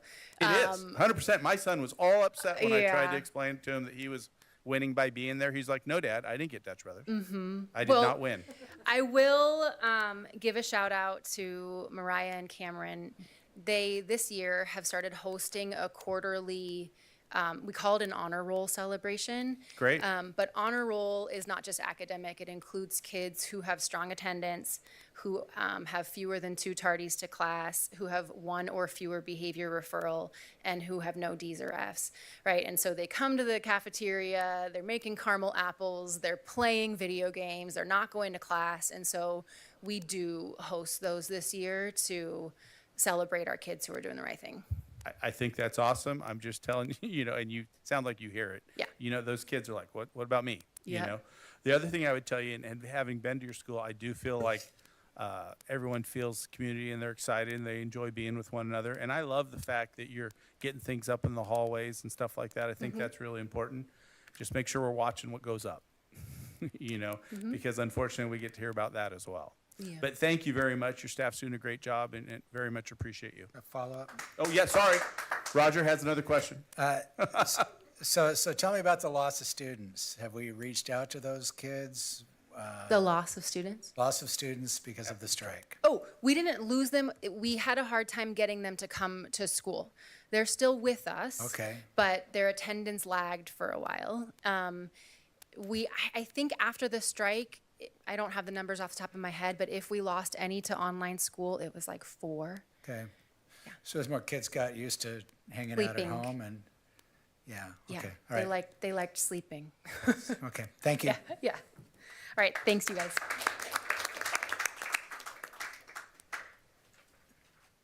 Are the focal groups for the district. We don't necessarily move kids outside of a grade level or outside of a class. We do have opportunities for our students to participate in affinity groups throughout the district. So they do have the opportunity to work with and socialize and share experience based on the affinity group of their choice. So that is part of our program as well. Thank you. You bet. Okay, we have a motion. Do we have a second? I'll second. All in favor? Aye. Any opposed? Okay, next up, board policy, material distribution. Andy? This came after work put into it from our communications director, Beth Mallory. This is just our policy around materials distribution to students within the schools, with that information. Second reading here tonight, recommend to approve. Any questions? Do I hear a motion? Yeah, I'll move to approve policy as presented. I'll second. All in favor? Aye. Any opposed? Next up, J2B, KJB, signs and banners. Andy? Again, this was done through work for our communications director. If you've looked at it, you'll just see that there are a couple of adjustments to this policy as well. QR codes are now allowed. They're very commonplace on posters. And of course, signs and banners presenting false information shall be prohibited. Recommend that we pass the policy. Do I hear a motion? I'll move to approve policy KJB as presented. I'll second. All in favor? Aye. Aye. Any opposed? All right, next up is reports, special programs. Bruce? I'd like to introduce Director of Special Programs Krista McGuire and Ashley Pope. They're going to be presenting some key information. Was Ashley not getting up to the... Oh my gosh. Here for moral support. Look at her face, you're red. Sorry about that, Ashley. No, you're on your own, Krista. Krista, you're on your own. I know you can handle it. Krista put together a fantastic presentation that will give a comprehensive review of our special programs in the district. Thanks, Krista. All right. Good evening, Board of Directors and District Leadership. Thank you for having me this evening. My name is Krista McGuire, Director of Special Programs, and I'm going to take you through a little bit about special programs in Greater Albany. And so our vision is all staff are united to bring students with and without disabilities together in equal partnership to build a culture of acceptance and belonging. All staff will ensure that students are able to work collaboratively and are college, career, and community ready. With high expectations, unimpeded by bias or discrimination, all students will access the general education curriculum and environment where they will develop agency and voice. And our mission of special programs is to positively impact the quality of life of students with disabilities and their families by educating, affirming, and inspiring each student in an equity-embedded school system. And so some of the things I'm going to talk to you about a little bit tonight include, as Bree mentioned in her report, opportunities for inclusion, as well as some of what was mentioned in previous reports, our multi-tiered system of supports and how that works in conjunction with special education. Whoops. Oh, is this not the newest? Did this not get updated? I think this is a older report, and so I will. Let's see if we can. Can we Let's see if pull we it can up? fix that. Okay, Yeah. thank you. Sorry, right after the deadline, I made some changes No, and sent that in. I know we worked on that together, so give me 1 second. The one you have on your computer is updated? It just might not be on the presentation. Bruce, Sean says that the one on that they have is different than that one. Goes from that page to this page. Yes. Yeah, and then you should have, yeah, that's the one that we wanted, that's the one that should be. Share it with the others? I don't want the Yeah, doctor you actually have the one that Krista wanted to present, which is great, that it's in your board packet. Kathy, can I share this with you quick? Sorry about that. Are you logging into that machine, Kathy? Okay, I just shared it with you.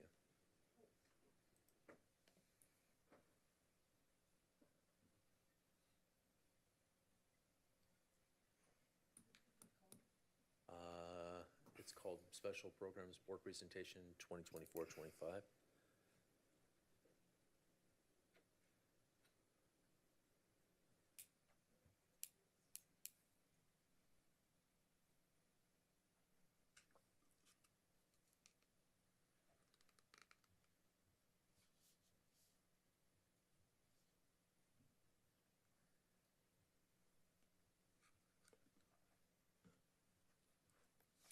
Yep. That's it. Perfect. Oh, good. Questions? Sorry. That's okay. I got you. Soon.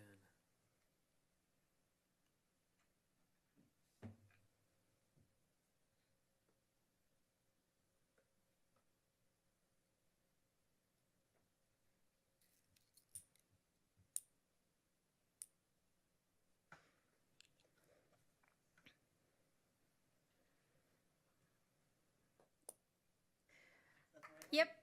Thank you. Okay, so I wanted to talk a little bit about the referral process to special education. And so it's been mentioned in a lot of the building board reports, as well as the superintendent mentioned it at the beginning of this meeting tonight, is the GAPS really embraces a multi-tiered system of supports, or an MTSS, wherein students receive targeted intervention based on data that is in the moment data. So all of our students are screened 3 times a year. And if a student is not meeting a skill area, they're automatically put into interventions. And then we collect data and we meet to review that data and determine if students are making progress.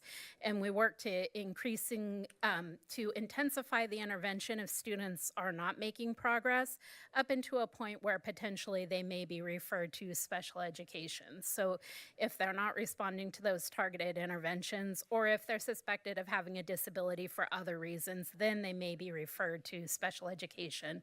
But we really do try and partner with general education to make sure students are receiving the interventions that they need prior to necessarily needing to be identified as a student with a disability that requires special education services.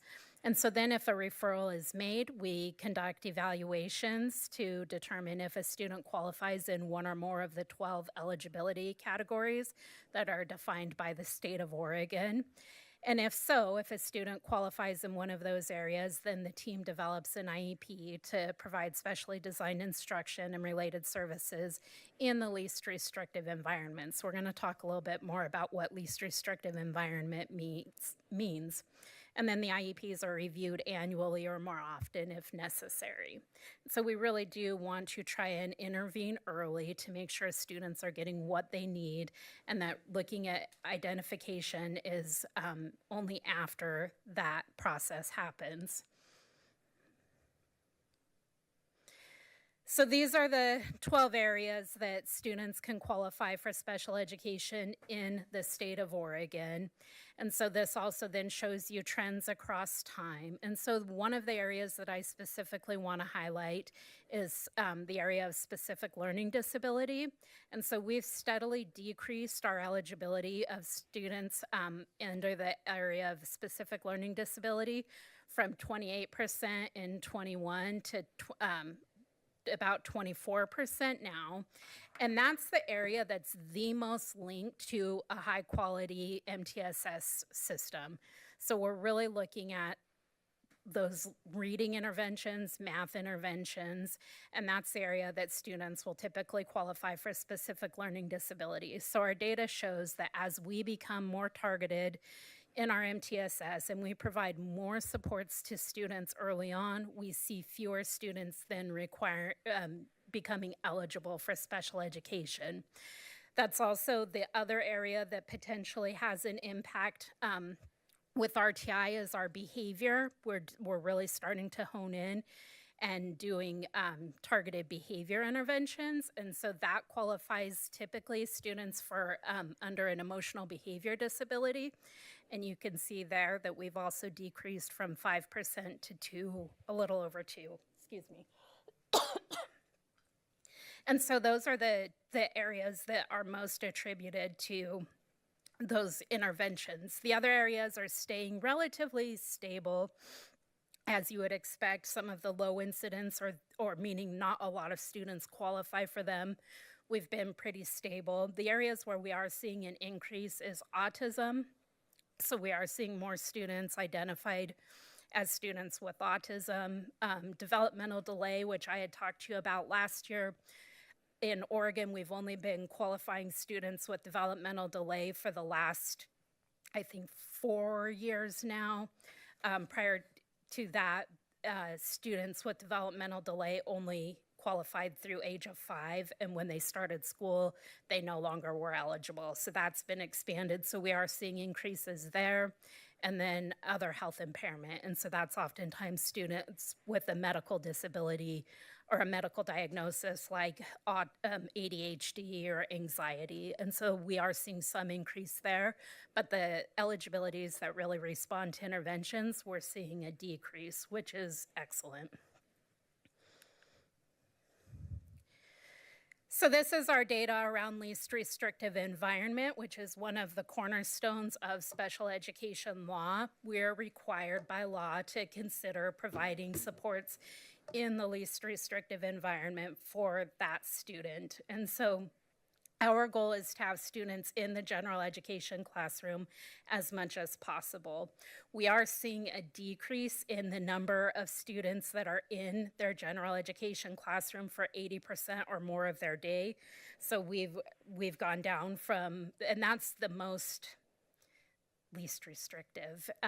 There's tiers, so it's 80% or more of the day in regular ed, 40 to 79% of the day in regular ed, less than 40% of the day in regular ed, and then things like homeschooled or homebound or parentally placed private schools. Those numbers have stayed fairly consistent, but unfortunately, we are seeing that more and more of our students are not in the regular education for the majority of their day. The place where we're seeing the increase is in that kind of middle group, students who are in their general education 40 to 79% of the day. And what that looks like in reality, typically at the secondary level, is students who are pulled out for 2 or more classes. So Bree just talked to you about the success they're seeing with their inclusion and their co-teaching. And they're seeing they aren't pulling kids out for 2 or more support classes. And so that is the data that you would see there is kids that are pulled out more for 2 class periods or more. I had this broken down by grade level, and we see our data shows us that by grade level, there's more opportunities for inclusion in the elementary and the lower elementary grades. And as each grade progresses, there's the number of students that are spending the majority of their day decreases to, by the time their senior year happens, that's our lowest rate of opportunities for students with disabilities to be taking majority general ed classes. And so I think it's really important as we consider the data that NAMS piloted the inclusion model, and they're seeing a lot of success with that. Both it's the academic support that teachers are providing, but also the engagement and the opportunities for students to have more enriching and fulfilling opportunities through elective classes that happens with a co-teaching model. I think it's important to consider that within our high schools, where we see that students are being removed more frequently. And I'll show you our graduation data here in a little bit, that you can see that that doesn't lead to great outcomes with graduation data. I wanted to talk to you a little bit about what sort of supports special education provides across the district. And so these supports are provided in every school. So every school has what we call learning resource centers, or LRCs. These are typically, the LRC typically addresses reading, writing, math, some organization and behavior. So it's kind of students that just need a little bit of extra support. And this is sufficient, our data shows, to meet the needs of approximately 78% of the students in special education. So that means that we have a percentage of students for which the resource centers are not meeting their needs. So roughly 22% of students are being have needs that require a higher level of support, which I'll talk to you about in a minute. All of our buildings also offer speech and language services, which provide communication support for social communication, receptive and expressive, and also articulation. And then all of our buildings provide related services, which are like occupational therapy, physical therapy, augmentative communication, and so forth. So then I said that roughly 22% of students require more supports than what our resource rooms are able to provide. And so those students are referred to our specialized programs. So we basically have 3 tracks of specialized programs within the district. We have our foundational skills classrooms, and so these specialized programs are not available in every school, meaning if a student needs this level of support, then they are placed in a program in another building, potentially outside of their neighborhood school. And so for our K through 5, our foundational skills classrooms are located at Oak, Lafayette, Sunrise. Timber has a 4-8 program, and then our middle schools, Memorial and Calapooya, both have a foundational skills classroom. And then both high schools, West and South, are both comprehensive high schools, have a foundational skills classroom. And foundational skills classrooms are really designed to provide smaller class sizes for students who need more intensive intervention around adaptive skills, communication skills. There are often students who have lower cognitive abilities and really need daily living and extra adult support, with a focus on independence. And really within those, we try and emphasize opportunities for students to have inclusion. And so that's kind of their home base, and they're included as appropriate for their IEP.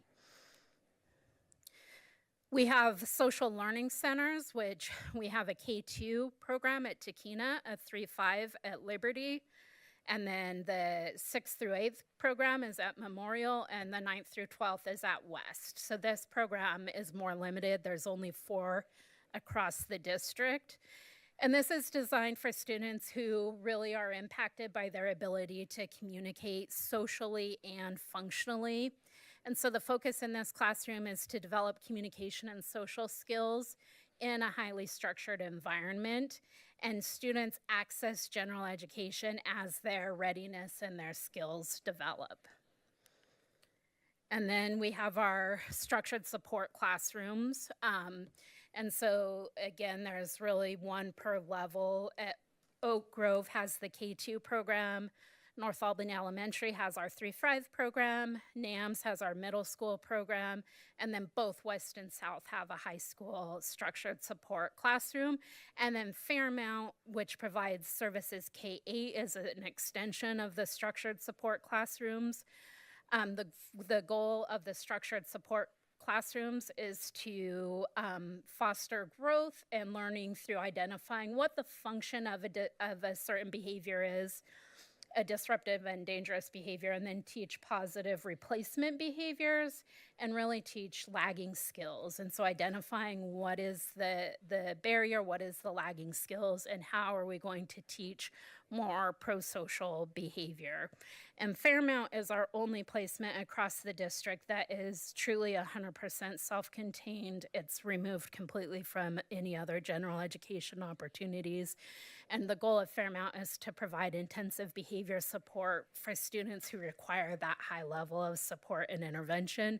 And it's really meant to be a temporary support to teach skills and get students back into their neighborhood school. With our middle school program, currently we're doing a half day, and so they're in their neighborhood school or another school for half a day, and then come to Fairmount for intensive skill building in the afternoon. We also have our community transition program, which is our program that supports our students that are 18 to 21 who have not graduated with a regular diploma. It's currently, we have 2 locations. We got the new LBCC location going, which we're really excited about because that puts our students with same-aged peers in a setting with similar aged peers and more natural and authentic setting. And then it's also located in the modular at West. And so the goal of this program is to provide transitional and vocational support to students in both a community and a classroom setting. This is a look, this is just our students within special programs. So I said about 22% of our students who are identified for special education are in a specialized program, meaning they're not accessing, potentially are not in their neighborhood school. And so you can see here the majority of students who are in a program are in a foundational skills program. Our structured support and our social learning center are kind of fairly equal and even, and then about 1% of our student population in special education requires the intensive level of support provided at Fairmount. this shows where referrals come from for placements in specialized programs. The majority of referrals come from a resource level of support or LRC classrooms. So they're trying to provide the support that's needed, and then they realize that they need to access a higher level of support. Our second largest comes from our ECSE, which is our early childhood special education. And so students were identified prior to coming to school as having an early childhood disability refers about 30% of students in our specialized placements. We just got done kind of talking about our incoming. We're at that time of year where we're planning incoming ECSE meetings, transition meetings, and we have about 96 students, I think, coming this year from early childhood special education. And so we've been meeting with those providers over the last couple of months to have them help identify the needs of the students and those students who they think will need a higher level of support. And so they identified 31 students that they feel will need a higher level of support than potentially an LRC can provide. And so that's about 33% of the incoming kindergartners are anticipated to need the support of a specialized program. And so we've met and kind of figured out which ones. We've done some observations in the ECSE setting. And I think of that, we're recommending that about 67% of those students start in a specialized program. And so really what that means and where we're at is that all of our specialized programs are full, basically. They will be full. We're anticipating with the kindergarten students coming in, plus the need we've already identified, is that those classrooms, even though we don't have a cap on them and we can't truly say that they're full, they really are at our upper limits of where we hope those classrooms are at in order to be able to provide that individualized support that they need. And so then we get every year about 5% of students moving in that have an IEP that has a similar level of support of what we would put in a specialized placement. And so we have to be able to absorb those students as well. And then we have a little bit of movement between programs where a student may be in one program, but then we identify that that program isn't the best, maybe meeting the needs the best. I mentioned a little bit about our graduation rate. And so you can see that our graduation rate for students in special education is about 60%. And so remember, as I said, we have, as students progress through the grades and up through high school is where we see students in special education being in the least amount of general ed classes. And so if we want our graduation rates to improve, I think we really need to look at our opportunities for students in high school to be in general ed classes, credit-bearing classes, where they're actually getting targeted instruction, but also able to keep up with those credit-bearing classes. And then our dropout rate is, for students in special education, is around 31%. Whoops. So our points of pride and promise, we really do have very dedicated staff, and we have a lot of staff with specialized training that work really hard to support our schools and our students. We do have, as I just explained, we do have comprehensive specialized programs that are designed to really meet the individual needs of students.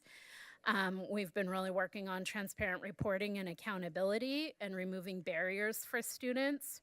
We've been increasing our opportunities for unified sports. So for those of you that don't know, unified sports takes students with and without disabilities and puts them on sporting teams. So I know South has a really great unified basketball team. Many of our middle schools, it's been moving down into our middle schools, and we're increasing the opportunities for unified sports. That really increases positive relationships between students with and without disabilities, and increases, again, students' feeling of belonging and being welcome in spaces. We've been embedding MANT training and providing more ongoing MANT training, and so I do our restraint and seclusion reports in the fall. And so if you remember, MANT is the system we use for training staff on how to verbally de-escalate students and how to co-regulate and keep yourself calm in responding to students with crisis, moving up into physical intervention if necessary. And so we've been providing more opportunities where our MANT trainers are going to staff meetings, to PLC meetings on Wednesdays, and doing retraining, doing practicing, doing more in-depth coaching as needed throughout the district. And then also one of the things that I had a slide on it and then I took it out because it really is, it doesn't show anything other than we're doing what we should be doing, which is that each year we have to report to the state on our disproportionality data. And so that's looking at identification and discipline processes for ethnically and racially diverse students in special education, and continually year after year we have not been flagged for disproportionality, and so I think that is worth mentioning and celebrating. So our key priorities, we've been talking a lot across the last 2 years, is the capacity and program placement limitations. So as I mentioned, almost a quarter of students in special education are placed in specialized programs. Our specialized programs are more cost intensive because they're smaller class sizes with more adult support. And so as we see the number of specialized requests for specialized placements increasing, there's a cost related to that as well, that we have to balance the needs of the schools and the students with the capacity, and with also knowing that with that typically comes more removal, and more removal doesn't necessarily equate to better outcomes for students. And so that then leads to balancing student needs within classrooms. How do we provide the support that students need within the classrooms that they're in? And then we always have ongoing concerns with staffing and substitutes that we are struggling with. What questions do you have? I've got a couple on just trends overall. Just tell me if there's any correlation or if it means anything. So the general trend over the last 4 years has been the specific learning disabilities going down, but then the percentage of 40 to 79% daily in the classroom has been going up, but then also maybe you could tell me more about the graduation rates, but that over the last 2 years, that's also been going down. Yep. So is there kind of you mentioned as you get up into high school, there's less support for students with disabilities, but is there anything else? Do those tie together, or is that just my brain seeing something that's not there? So I wouldn't say there's less support for students with disabilities at high school. What I would say is that students with disabilities aren't in general education classrooms as much. So typically that looks like they usually have 2 support classes. Your typical student with disabilities in high school will have like a reading development class and maybe a study skills or an academic development or a math. And so the opportunities for them to be, as time progresses and as teams feel like students aren't being successful maybe in the general ed classroom without significant supports, then they pull even more. So they add at the elementary level. What that typically looks like is like a reading group will be 30 minutes a day. So reading SDI will be 30 minutes a day of SDI and reading. And then in middle school, that might be 1 class period. And by the time they're in high school, that might look like 2 class periods. And so that's where that increase comes from, with having fewer being pulled from general ed more often as the years progress. And I would say sometimes as the skill gap increases, because oftentimes we're not closing skill gaps, we're increasing skill gaps. And so as that increases year to year to year, then the solution is to pull them more and more and more. But what that ends up looking like, I think, especially with like our dropout rates, is students who are less engaged in school and students who are not maintaining, by having access to general education, even if you're maybe not reading at grade level, but if you're in a general education class hearing concepts discussed at at a age appropriate level, you're still gaining information and you're still gaining knowledge that will help you toward meeting those graduation requirements. And so often if you're being removed, you may be getting more targeted instruction in one area, but you're also losing some of that higher level vocabulary, higher level engagement, student talk, all of those things. And so it is a balance. I would say, as far as also with that, the increase in I think there could be a correlation that sometimes as we are seeing like the students identified with autism increasing from year to year to year, some of those students may require a higher level of support classes, maybe a reading support class, but sometimes like a social skills class or something like that. And so that could account for some of that like middle group, the 40 to 79%. Does that kind of answer your question? Yeah, thank you. I Okay. appreciate it. Yeah. What's the current child count and what is it as a percentage of the overall enrollment? We are currently about almost 15%. So we're definitely over the 11% that we get funding for. So if they could move the floor to 15, we'll be right underneath it. Yep. Okay. And then, it's not really a question, but I have some concerns about what you said about incoming ECSE placements. But I don't know that this is really the right place to get into it. So I'll just leave it out there for you, that I'm concerned about that. Feel free to reach out to me. Yeah, I mean, I would just tell you that making that decision is going to increase your amount of below 80% pretty significantly. And, Yep. Those kids, ECSE is not public school, and it doesn't give you a very good snapshot as to whether that kid is or is not prepared for public school, in my Agree. experience. And so placing in special programs right away is usually not the right thing to do. Actually, Director Mattingly, we are working on a new program for the start of our kindergartners. When we look at our kindergarten academy, we'll have all kindergartners in a large group setting, so they won't necessarily be placed right away with the teacher. So we'll have all those students in a situation where we're going to be able to observe them for the first month of school. So 4 to 6 weeks in, we'll be seeing where all of our kids are and the supports that they're going to need. So while they may have been identified in the early childhood program, we will not be placing them directly as they enter our schools. Oh, so those placement decisions won't be made right away. So we'll have the ability to do some exact observation. We are making some of them and then reevaluating. Some are definitely going to need the support, right? We know that going in, but there are some that might be identified as, hey, they're going to need extra help, but when we get them in a classroom and do some observations and see how they interact with other kids and in a classroom setting, we may not be elevating them to an intensive level of support right out of those early childhood programs. Yeah, I guess I would just leave it with you, and you guys know this. Yeah. I know Ashley knows it, but kids coming in from ECSE oftentimes that have poor executive functioning and low communication, especially receptive, oftentimes can look inappropriate for a classroom early on, but very quickly ramp up into understanding the routine. Exactly. And be successful in a regular kindergarten.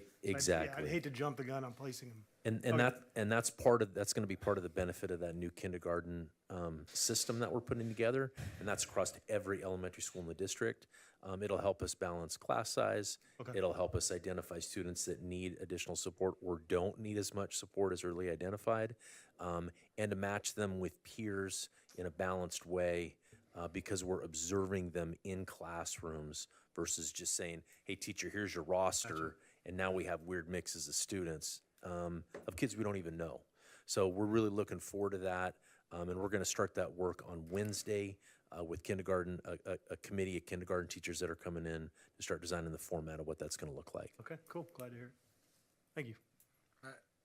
Go ahead, Roger. I'm not comfortable that Director Mattingly has concerns or is not completely comfortable because my experience is all of these things, when you have something to say about something going on here, I appreciate that. I'm happy with the answer. You know what you're talking about. Yeah. So look, I'm going to ask you to continue to stay engaged in this conversation with these two as just a fellow board member. Okay. It's not a 5-minute conversation at a board meeting, and we check in next October to see how that went. Okay. So, thank you. You done? Yeah. Okay. First off, thank you for all the work. I know you and your staff do have some of the most challenging work out there, and it's very demanding, and I think it takes the right attitude, mentality, and everything else, and it's tough, and I think, the percentages and how much we get funded for, and all these are issues. The idea that a lot of our programs are maxed out's an issue, right? So I have a couple questions for you. How many kids do we have at Fairmont right now? Currently, we have 3 students. Okay. And just because I don't know much about it, the transition program, do we have lots of kids in that, or? I think we have about 38 students Wow. in the transition program. Okay, that's a lot more than I would guess. So 13, 18 to 21-year-olds that we're helping launch to adulthood. That's all right. That's fantastic. For me, this is just a real tough balancing act. I've had a couple kids that are here at GAPS, and I can tell you my experience through this has been, I haven't always been happy how it's been handled, because your kids lose academic loss because of what's going on in the classroom, right? But also, I really believe in the idea of having as involved as we can in the classroom as possible. The hard part there is, unfortunately, the academic loss, and also some of the staff and even other students that can get injured from it. So it's a really tough balancing act, and it changes legally and every other way so many times. It's kind of tough to keep up on. But thank you for all the work you're doing, and we're striving for the goal. Thank you. Thanks, Kristen. All right, thank you. Thanks. Oh, yeah. 5-minute recess. Recess. We just wanted to give you time. Sitting there for 2.5 hours. I know you think we're potted plants. I just but let us popped, go. I just,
Go ahead and get started again.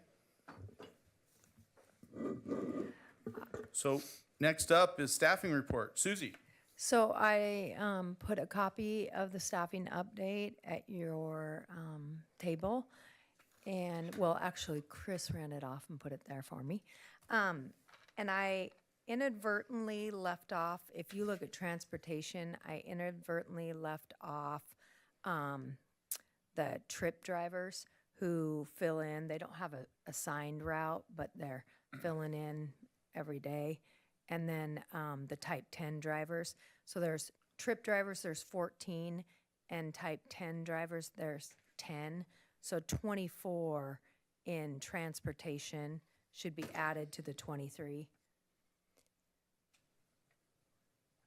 Okay, in transportation, I see 108. You see down at the bottom in transportation, there is, yes, 108. Okay. I'm sorry, 24 should be added to that. I looked at facilities. The other question, someone just asked me, oh, you did, was a good question, nutrition services. Down at the bottom, it says 1. That's because anything that's in a building is up above. And there's only one person that works at facilities in nutrition services and classified staffing. They're all counted in the building. Okay, Any other questions that you have for me? I don't believe so. Okay, but this is the report that you asked for quarterly. Yeah, thank you. It just really allows us to understand numbers and where they are. So And then the second sheet, you'll see broken down by school. I do have a question actually about transportation. Yes. So the 108, oftentimes I hear that lack of drivers is a reason we can't do certain things like, say, middle school sports transportation. What does that number need to be in order to alleviate that problem?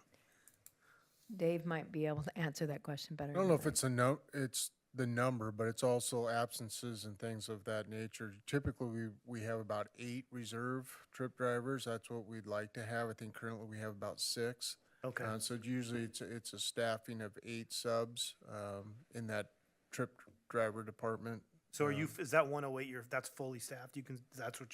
Or do you have open positions? We do not have any open positions right now that I know of. Okay. Yeah. And that is at first counting the relief drivers. Okay. And just so you know, if there was an open position in the building, they're counted in this. Oh, even the open positions are Yeah. counted. Oh, okay. Yeah. And remember, FTE is an 8-hour. Right. So you'll see staffing is a 1.0, is a full-time person. And so you'll see that the staff numbers are always greater because there's a lot of people that don't work an 8-hour day, and there's a lot of 6 and 7 and 4-hour people in classified. And then a lot of times there is 0.83, 0.5 in FTE at certified as well, Why do you do it that way? so that you can see both. You can Right, see but the number FTE of is, number sort of people and then the number of full FTE. Right, but the FT is a bit misleading because so much of the cost is in like insurance. So 2 6-hour people are both going to have full insurance You're payments. So it's not correct. like you can do the math doesn't help, right? I mean, That's correct, but I just want you to see it both ways. And Ryan's right, in a classified position, if they have 6 or more hours, they get full benefits. So that's a good point. Any other questions? Okay, next up, we're just talking, and we've already done a lot of the talking about this, new business, talking about budgeting, right? You know, and the reality is there's too many unknowns for us to really understand what's going on because we don't know what we're getting from everybody. Andy, Yep. go ahead. Well, we have a couple things after we spent time here over the last couple of days looking at what the potential changes could be. I want to take you through several opportunities remain that could change GAP's budget picture. Ms. Knopfseger has said a couple times, the general fund is currently budgeted in the governor's recommended budget at 11.36. And roughly with what we know now, that is a $5 million shortfall within the district. If we were to go tonight, we would go on that knowledge and begin to work on 5 million. We believe, though, that there are impacts to that. We will get a May adjustment in our own funding, which is completely outside the legislator. It's just the state reconciling as they move forward. That could be a positive May adjustment. That's one, it's not even listed here. The early literacy grant that the governor has recommended but has not been finalized actually doubles the early literacy grant. So that could be 700,000 or so. The allocation of PERS funds, Jane mentioned that tonight, and we know that bill is still alive. So that could, and obviously, as it gets closer, we'll be able to get some calculations probably out of the Piper Jaffray, who does our PERS calculations for us. And so we have multiple things here which could diminish that total cut that we have to make, which I think it's better to, rather than go out and go through a process and do more cutting than we need to or notify more people, that we would want to wait and see some of those things come to fruition. Because if you look there at the last line, the budget calendar begins on May 28th.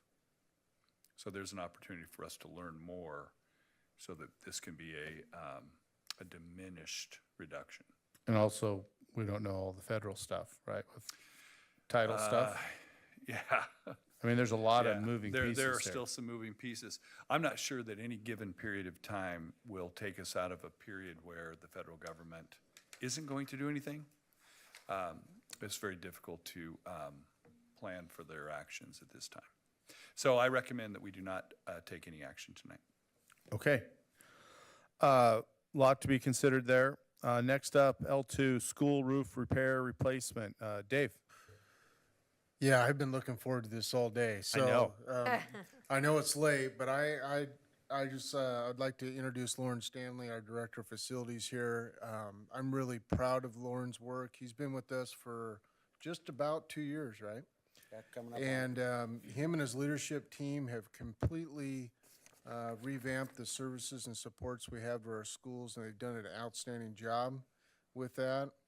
And I think if you did an analysis of his calendar, he's probably out in buildings 75% of his day, and he's probably in the office about 25%, because I don't see him around that much.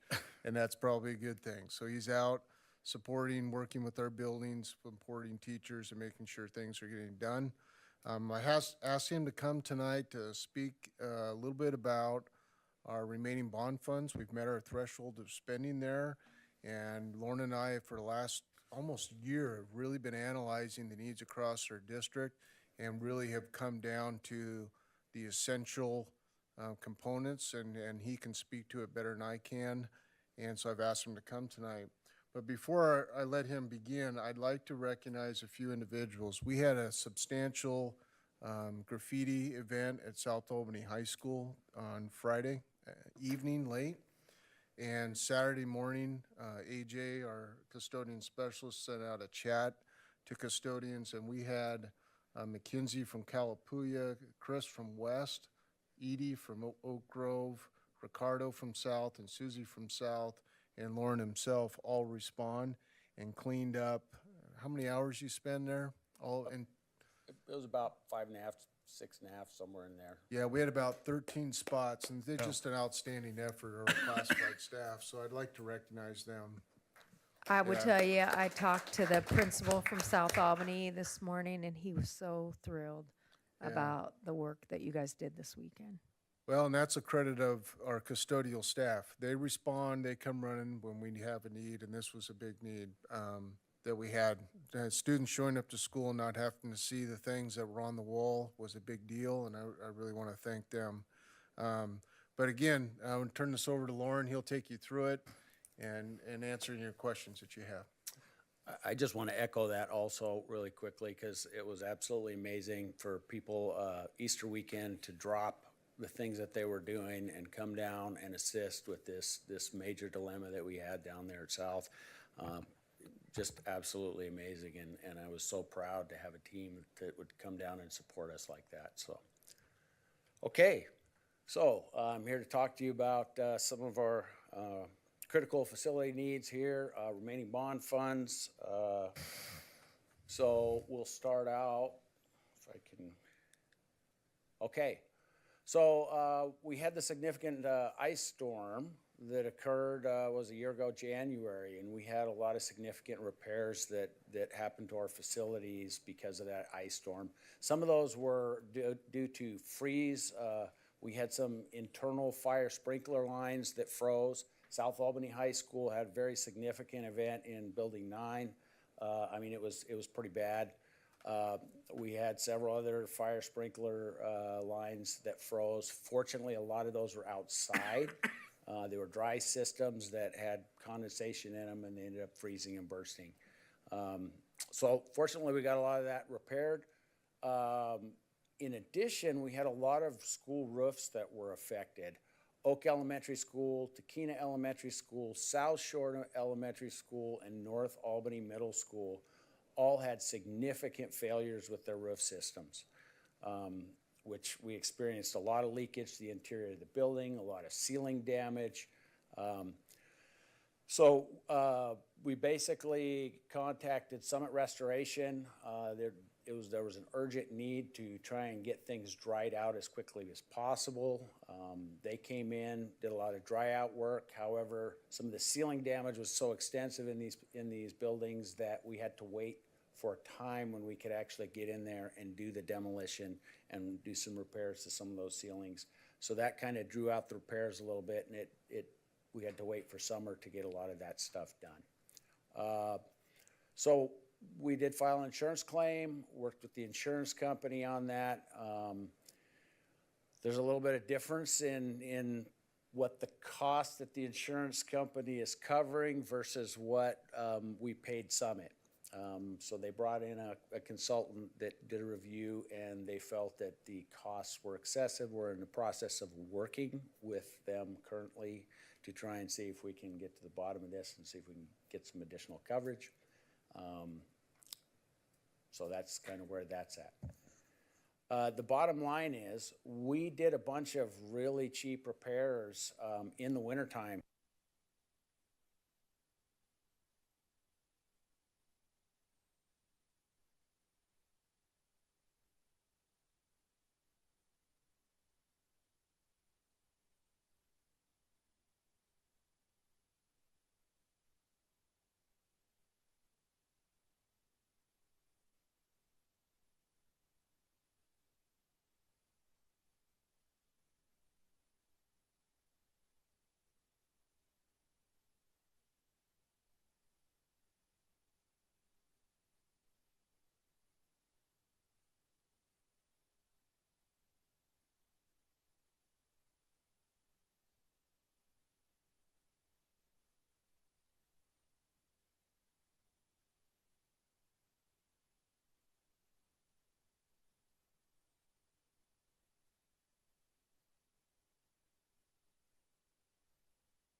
patch them. Bottom line is, there's really no fixing that roof. We need to replace it, and replace all of the roof drains and drain pans on that roof, and so that's what I'm recommending for that location.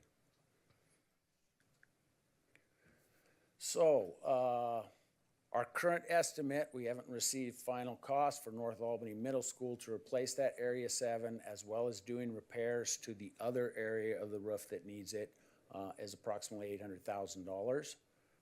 We have repair estimates for Oak Elementary, about $138,000. South Shore Elementary, approximately $122,000. Takena Elementary, approximately $140,000. And these are more significant repairs. A lot of this involves work around all the drains, because we've experienced a lot of failures around the drains. And so this is basically redoing those drains and using a poured polyurethane product that will help to seal those and prevent future leaks. And it's not a guarantee, but it's going to buy us some time.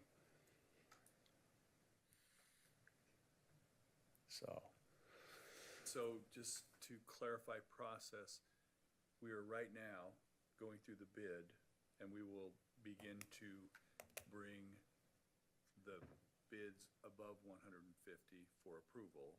Yes. But inform them of bids that are below. Correct. So once we have final costs and we get the bids in and we know what the final cost is, yeah, we'll come back to the board for approval, absolutely, and have more updated cost information. Okay, so currently we have estimated about $3.1 million left in the bond account. So we're looking at a recommendation to spend approximately $1.2 million on roof repairs. We still have a solar requirement from that bond that we need to complete, and that amount is approximately $900,000 that we need to spend. And then long-range planning, which is something that we're working on. We recently completed all of the facility assessments for the district. Bureau Veritas actually performed all of those for us. They need a little bit of work, a little bit of tuning, and then we can look at a long-range facility planning process. We'll have to hire a consultant, of course, for that. So that's a budget amount for that. We have a lot of fire alarm systems, 8 different sites that are completely outdated. They're proprietary, they're outdated, we're having problems getting parts. So I'm recommending we look at those sites and replace those prior to having some type of catastrophic failure where we potentially don't have an active fire alarm in the building. So. Also, we have a project at Liberty. When they did the mechanical upgrade at that site, they left some of the rooms that do not have outdoor air intake. They have unit ventilators that are in there. So it's a little bit better than Central was, but we really are not getting the outdoor air that we need into those spaces. This would basically put demand control ventilation unit ventilators that we would install in that site.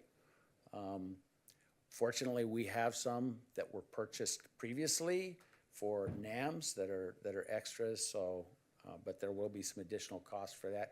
And then basically a $75,000 contingency for wherever these numbers move as we start performing these projects. So thank you very much. Does anybody have any questions?